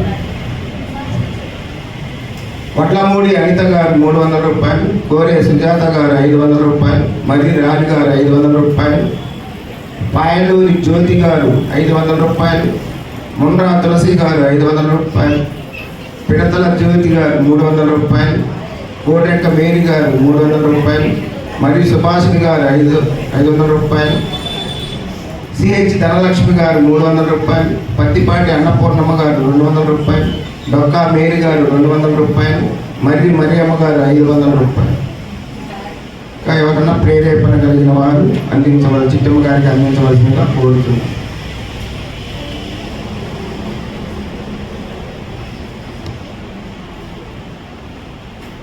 ప్రియులారా, మంచిది. చక్కగా ఇంతవరకు కూడా మరి CDF విషయమై మరి సేవకులు బయట కొరకు, అలాగే ప్రత్యేకించి దేవాలయంలో ఇన్వెంటర్ కొరకు మరి ప్రత్యేకమైనటువంటి అర్పణలు వారి దాతృత్వాన్ని ఇచ్చినటువంటి ప్రతి కుటుంబాన్ని బట్టి కూడా మనం ప్రార్థన చేద్దాం.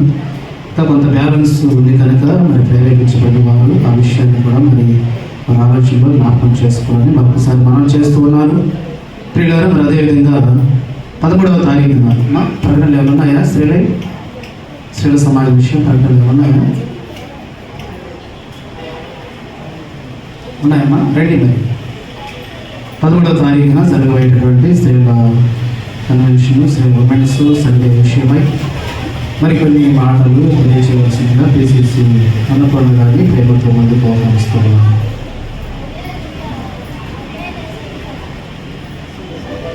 ముందుగా దేవుడికి వందనాలు.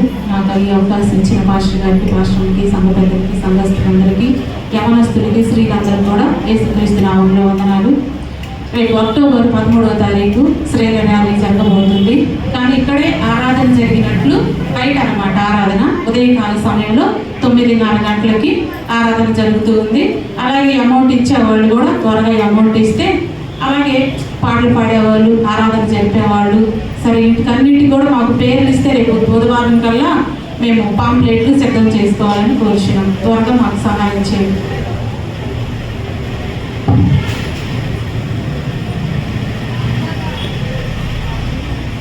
ప్రియులారా, గమనించండి. మరి అందరికీ కూడా 13వ తారీఖున అంటే వచ్చే ఆదివారము, అక్టోబర్ మాసంలోని 13వ తారీఖు 2వ ఆదివారము ఉదయము మరి 9:30 గంటలకు సంఘ సమాజం వారు నిర్ణయించుకున్న రీతిగా ఉదయము 9 గంటలకు యథావిధిగా మనకు సర్వీస్ ఎలాగైతే ప్రతి సండే ఎలాగైతే జరుగుతుందో అలానే ఆదివారం కూడా ఉదయం 9:30 గంటలకు బయట ఓపెన్ ప్లేస్లో మనం స్టేజీ కట్టుకొని ఆ కార్యక్రమాన్ని మరి చక్కగా గ్రాండ్గా దేవుని మహిమార్థమై మరి స్త్రీలందరూ కూడా ఎంతో సంతోషంతో, ఉత్సాహంతో మరి ఉమెన్స్ సండేని జరిగించడానికి ముందుకొచ్చారు. కనుక ఈ కార్యక్రమాలన్నీ కూడా మీరుగా కూడా జరిగించాలి. మీ అందరూ కూడా తెలుసు, చెప్పాల్సిన అవసరం లేదు.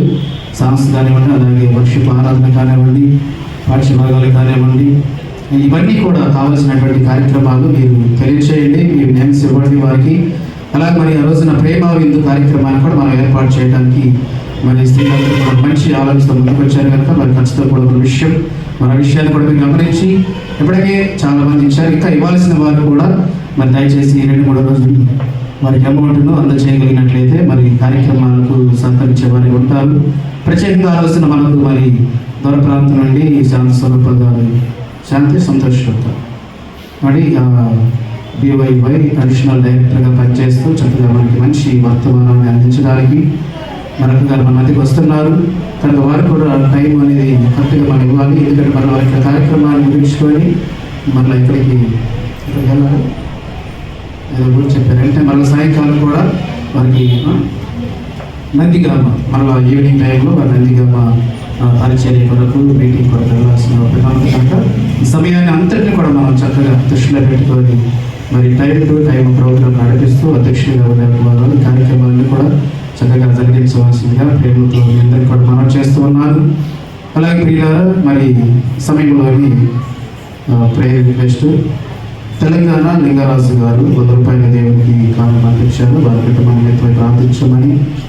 అలాగే మరొక విజ్ఞాపన తిరుమల గౌతమి గారి సహోదరి మరి ఉదయకాల సమయంలో చేతులు కాలు పట్టుకొని పడి నర్సాపేట హాస్పిటల్కు తీసుకెళ్లారట. కనుక మరి వారికి మంచి ఆరోగ్యము ఇవ్వాలని సంఘమంతి కూడా ప్రార్థించమని వారు కోరుతున్నారు. కనుక మరి వారి విషయంలో కూడా మనం ప్రార్థన జ్ఞాపకం చేసుకున్నామండి. ఇంకేమన్నా ఏ ప్రకటనలు?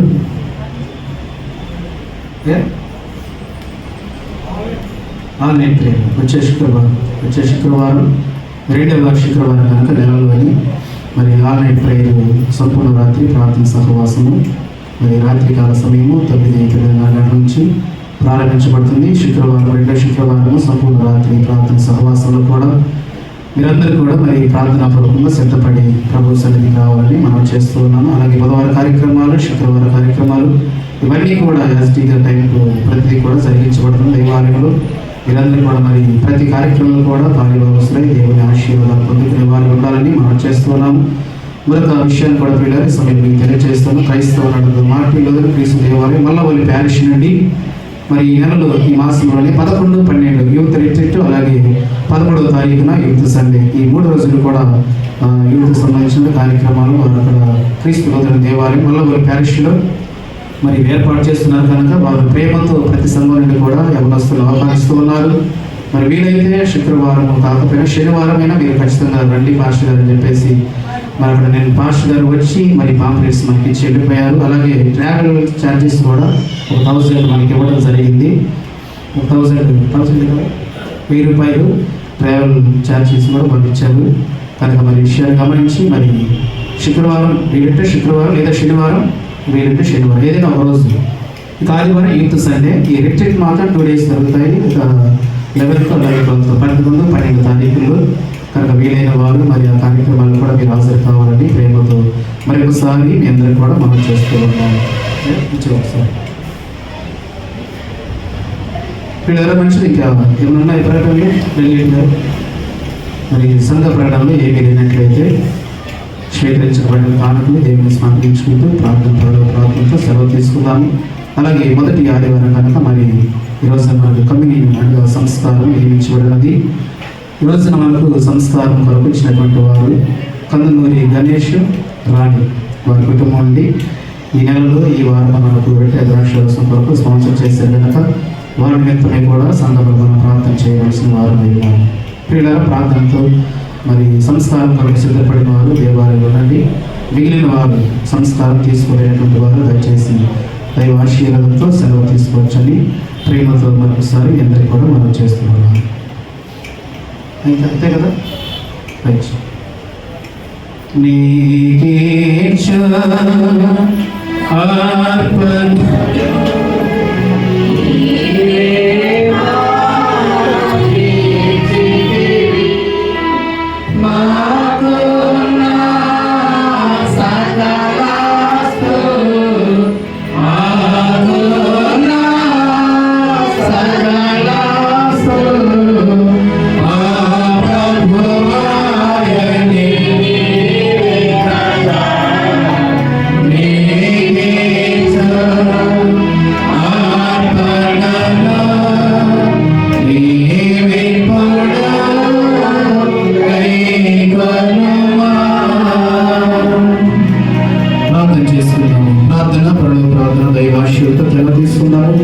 సంస్కారం కొరకు సిద్ధపడిన వారు దేవాలయం ఉండండి. మిగిలిన వారు దేవుని ఆశీర్వాదంతో సెలవు తీసుకోవచ్చని మనం చేస్తున్నాం. ప్రార్థన.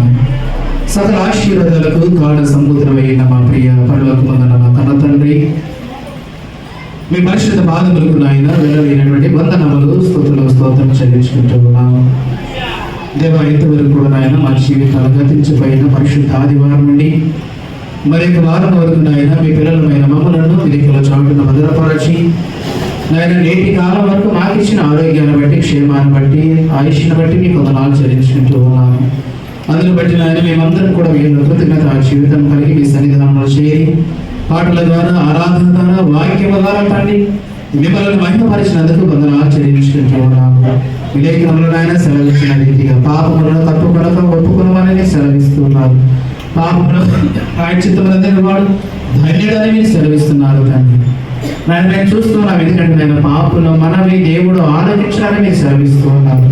కనుక నాయన మా హృదయములు తండ్రి, మా రూములో మేము పాపములు తప్పుకున్నట్లయితే నేను ప్రార్థన వినేవాడుగా ఉండవలెనని మీరు లేకుండా సెలవిస్తుంది. కనుక నాయన పాపములు తప్పుకున్నటువంటి నాయన మరి తండ్రి ఏషావు కయ్యూరు తండ్రి నాయన శాపాన్ని పొందుకొని దేశనిమురైపోయాడు. ఒప్పుకున్నటువంటి దావీదు గారు ఆయన కుమారుడుగా స్వీకరించబడ్డాడు. దాని మాటలు మేము విన్నట్లయితే తండ్రి మీ అందరూ మీరు పాపములు ఒకరితో ఒకరు ఒప్పుకోమని సెలవిస్తూ ఉన్నారు. ఎందుకనగానైనా మీరు నమ్మదగిన వాడు, నీతిమంతుడు కనుక మీ పాపములు మా పాపములు క్షమించి సమస్త దుర్నీతిని మమ్మల్ని విడిపించి పవిత్రులుగా చేయగలిగినటువంటి అధికారం నాయన హక్కు మీకు మాత్రమే ఉంది కనుక తండ్రి ఈ సన్నిధానంలో ప్రార్థిస్తున్నాము నాయన. మా అంతరాత్మలో ఉన్నటువంటి మా హృదయములైనటువంటి ప్రతి దోషాన్ని బట్టి నాయన, పాపములు బట్టి నాయన, క్రియ ద్వారా, ఆలోచన ద్వారా, తలంపుల ద్వారా, చూపుల ద్వారా కలిగే ప్రతిదీ కూడా నాయన మీ సన్నిధానంలో ఒప్పుకుంటూ ఉన్నాము. రైతు మమ్మల్ని క్షమించి తండ్రి మీ రక్తము చేత మమ్మల్ని అభిషేకించిన ఆయన పరిశుద్ధులుగా, నీతిమంతులుగా తీర్చమని ప్రార్థిస్తున్నగా సహాయం చేయండి. విన్న ప్రతి మాట కూడా నాయన బిడ్డల హృదయాలు మీరు ఫలింపం చేయండి. సంఘాన్ని మీరు దీవించండి. సంఘంలో ఉన్న ప్రతి కుటుంబాన్ని కూడా మీరు జ్ఞాపకం చేసుకుంటారు. కలిసి ఒక కుటుంబంలో, ఒక సంఘముగా తండ్రి మీ కొరకు నాయన బ్రతుకడానికి ఒక దయచేయమని ప్రార్థిస్తున్న సహాయం చేయండి. సంఘం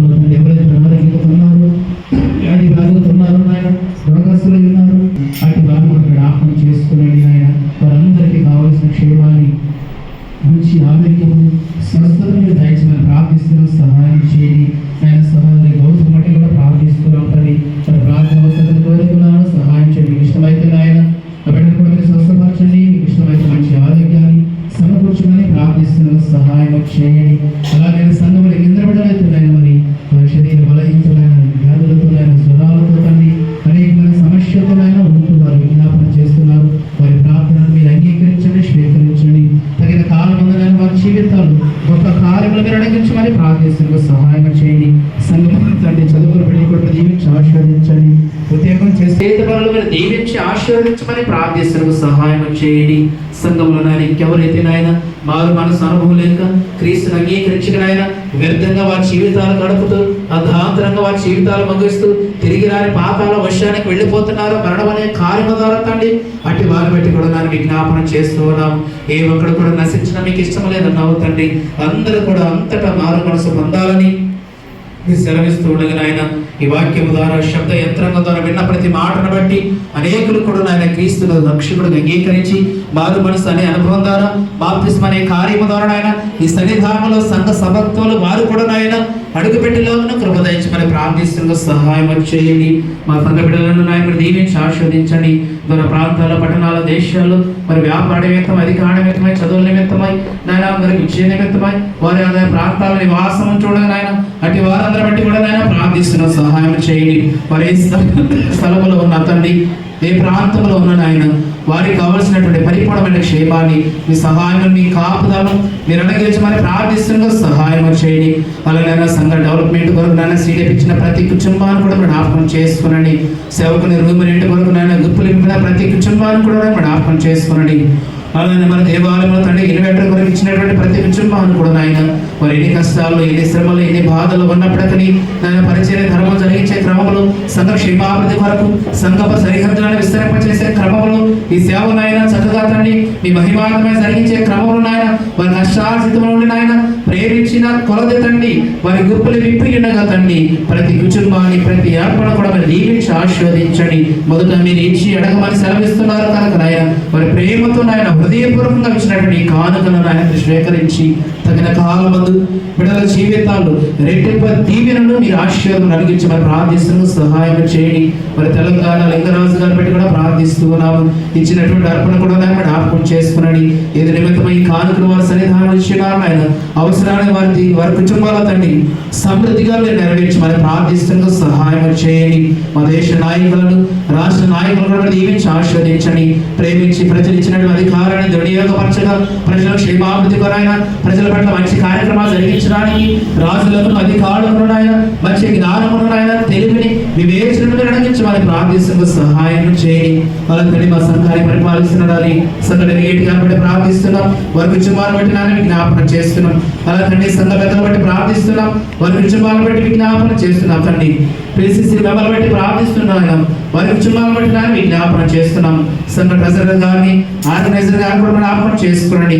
నాయన వారికి ఇచ్చినటువంటి బాధ్యతను బట్టి నాయన ఈ సంఘాన్ని నాయన ఆధ్యాత్మికంగా నడిపించడానికి నాయన తగినటువంటి ఆలోచనలు జ్ఞానంతో కూడినటువంటి మంచి స్వభావం కలిగిన సంఘం అంతటిని కూడా నేను ఏకపక్షంగా ఉన్నతమైన కార్యక్రమాలకు నడిపించడానికి వారికి ఇచ్చినటువంటి బాధ్యతను గుర్తెరిగిన ఆయన రెట్టింపు దీవిన ఆశీర్వాదం పొందుకొని ఆధ్యాత్మికంగా ఈ సంఘము వర్ధిల్లినట్లు ఆయన మీ బిడ్డల తండ్రి మీ కృపలో మీ పరిచయలో ఆయన బలమైన పాత్రలుగా సాధనలుగా తండ్రి మీరు ఫలింప చేయమని ప్రార్థిస్తున్న సహాయం చేయండి. అలంకరి బిడ్డల జీవితాలు చేసిన మేళను బట్టి ఆయన మరొకటి కానుకలుగా కృతజ్ఞత కానుకలుగా సంఘ కానుకలుగా తండ్రి నాయన దశమహాత్మలుగా తండ్రి ఎవరైతే తండ్రి వారి సామర్థ్యం కొలది నాయన గుర్తులు విప్పి ఉన్నారు ప్రతి అర్పణ కూడా మీరు స్వీకరించండి. మీ పరిచయంలో తండ్రి మీరు ఫలింప చేయండి. ముప్పదంతులు వరవదంతులు నూనెంతలు ఫలింప చేసి నాయన పరలోక సంబంధమైన దీవెనలు తండ్రి పడజాలను సారమైన దీవెనలు నాయన వారి జీవితాలు బిడ్డల జీవితాలు కుటుంబాలు మీరు సమృద్ధిగా నడిపించమని ప్రార్థిస్తున్న సహాయం చేయండి. అలాగే తండ్రి మరి 13వ తారీఖున జరగబోయేటటువంటి ఆయన ఉమెన్స్ సండే విషయం కూడా ప్రార్థిస్తున్నాము నాయన. మరి స్త్రీలందరూ కూడా నాయన ఐక్యత కలిగి సమాధానం కలిగి ఆ కార్యక్రమాన్ని తండ్రి విలామానికి మహిమకరంగా అనేక సంఘాలకు దీవెనకరంగా నాయన ఆశీర్వాదకరం మార్చమని ప్రార్థిస్తున్న సహాయం చేయండి. దూర ప్రాంతంలో నాయన దైవ సేవకురాలు మా మీదకి రాణించుండగా మంచి వర్తమానం నాయన అందించి నాయన మమ్మలను సంఘాన్ని ఆత్మీయంగా బలపరిచేటటువంటి ఆత్మను మీరు మీద అవసరాలకు అనుగ్రహించమని ప్రార్థిస్తున్నాము. ఈ కార్యక్రమం కొరకు కూడా నాయన ఇతర బిడ్డలైతే నాయన దాతృత్వాన్ని కలిగిన ఆయన గుప్పులు కలిగి ఇప్పుడు ఆయన ముందుకు వస్తున్నారు. అటు వారికి నాయన రెట్టింపు దీవెనలు మీరు అడిగించమని ప్రార్థిస్తున్నాం. ఇంకా ఇవ్వగలిగిన వారు కూడా నాయన ప్రేరేపించి అనేకులు కూడా నాయన ఈ మంచి కార్యక్రమానికి సహకరించే ధన్యతను మీరు అడిగించమని ప్రార్థిస్తున్న సహాయం చేయండి. చంటి బిడ్డలను బాలింతలను గర్భిణీ స్త్రీలను కూడా దీవించి ఆశీర్వదించండి. ఈ వాహనం కొరకు ఎదురు చూస్తున్న బిడ్డలు కూడా నాయన వారి జీవితాలు శుభకార్యములు జరిగించమని ప్రార్థిస్తూ ఉన్నాం. గర్భఫలము లేనటువంటి వీళ్ళు కూడా జ్ఞాపకం చేసుకునండి. వాళ్ళు ఉన్నటువంటి లోపాలను సరిచేసి అసాధ్యమైన విషయాలు కూడా నాయన సాధ్యం చేయగలిగిన దేవుడు కనుక వారి జీవితాల్లో కూడా నాయన వారు అనుకున్న కార్యములు తండ్రి గొప్పగా జరిగించలాగా కృప దయచేయమని ప్రార్థిస్తూ ఉన్నాం. ఈ సంఘాన్ని విశాలపరచండి, సంఘపు సరిహద్దులను విస్తరింపచేయమని ప్రార్థిస్తున్నాం.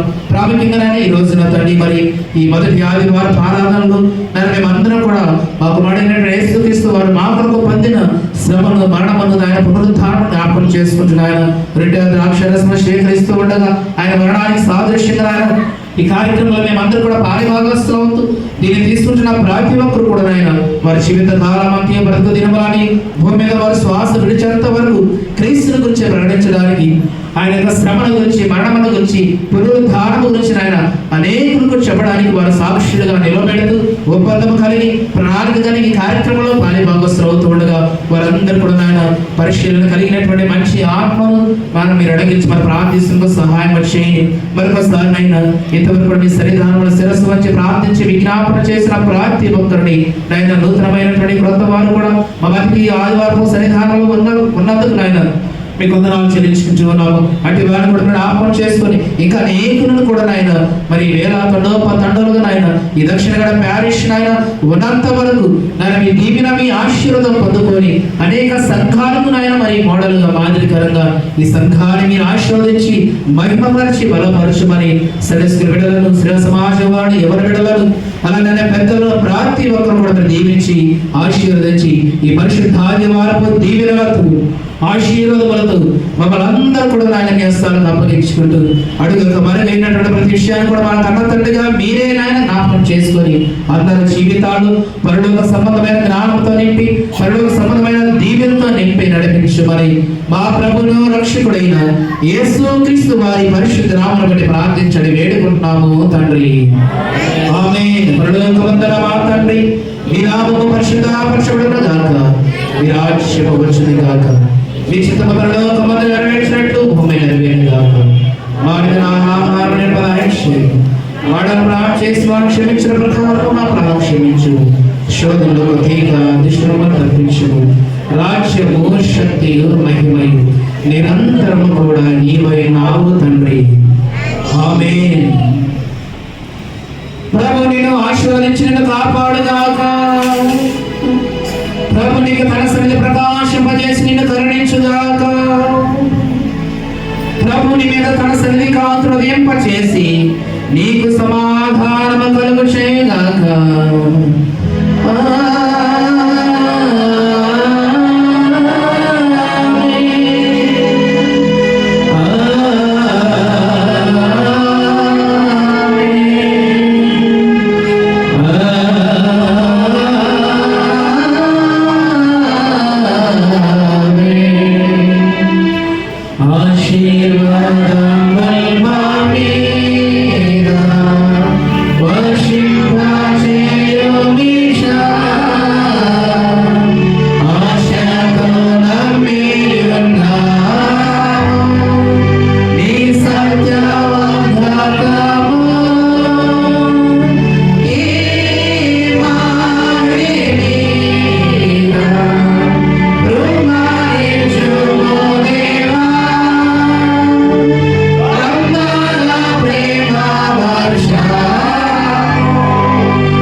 అందరికీ వందనాలయ్య. మీ అందరికి వందనాలు. సంస్కారం కొరకు సిద్ధపడటం దయచేసి ముందుకు రండి. మిగిలిన వారు సెలవు తీసుకోవచ్చని ఒకసారి అందరికీ కూడా మనం చేస్తాం.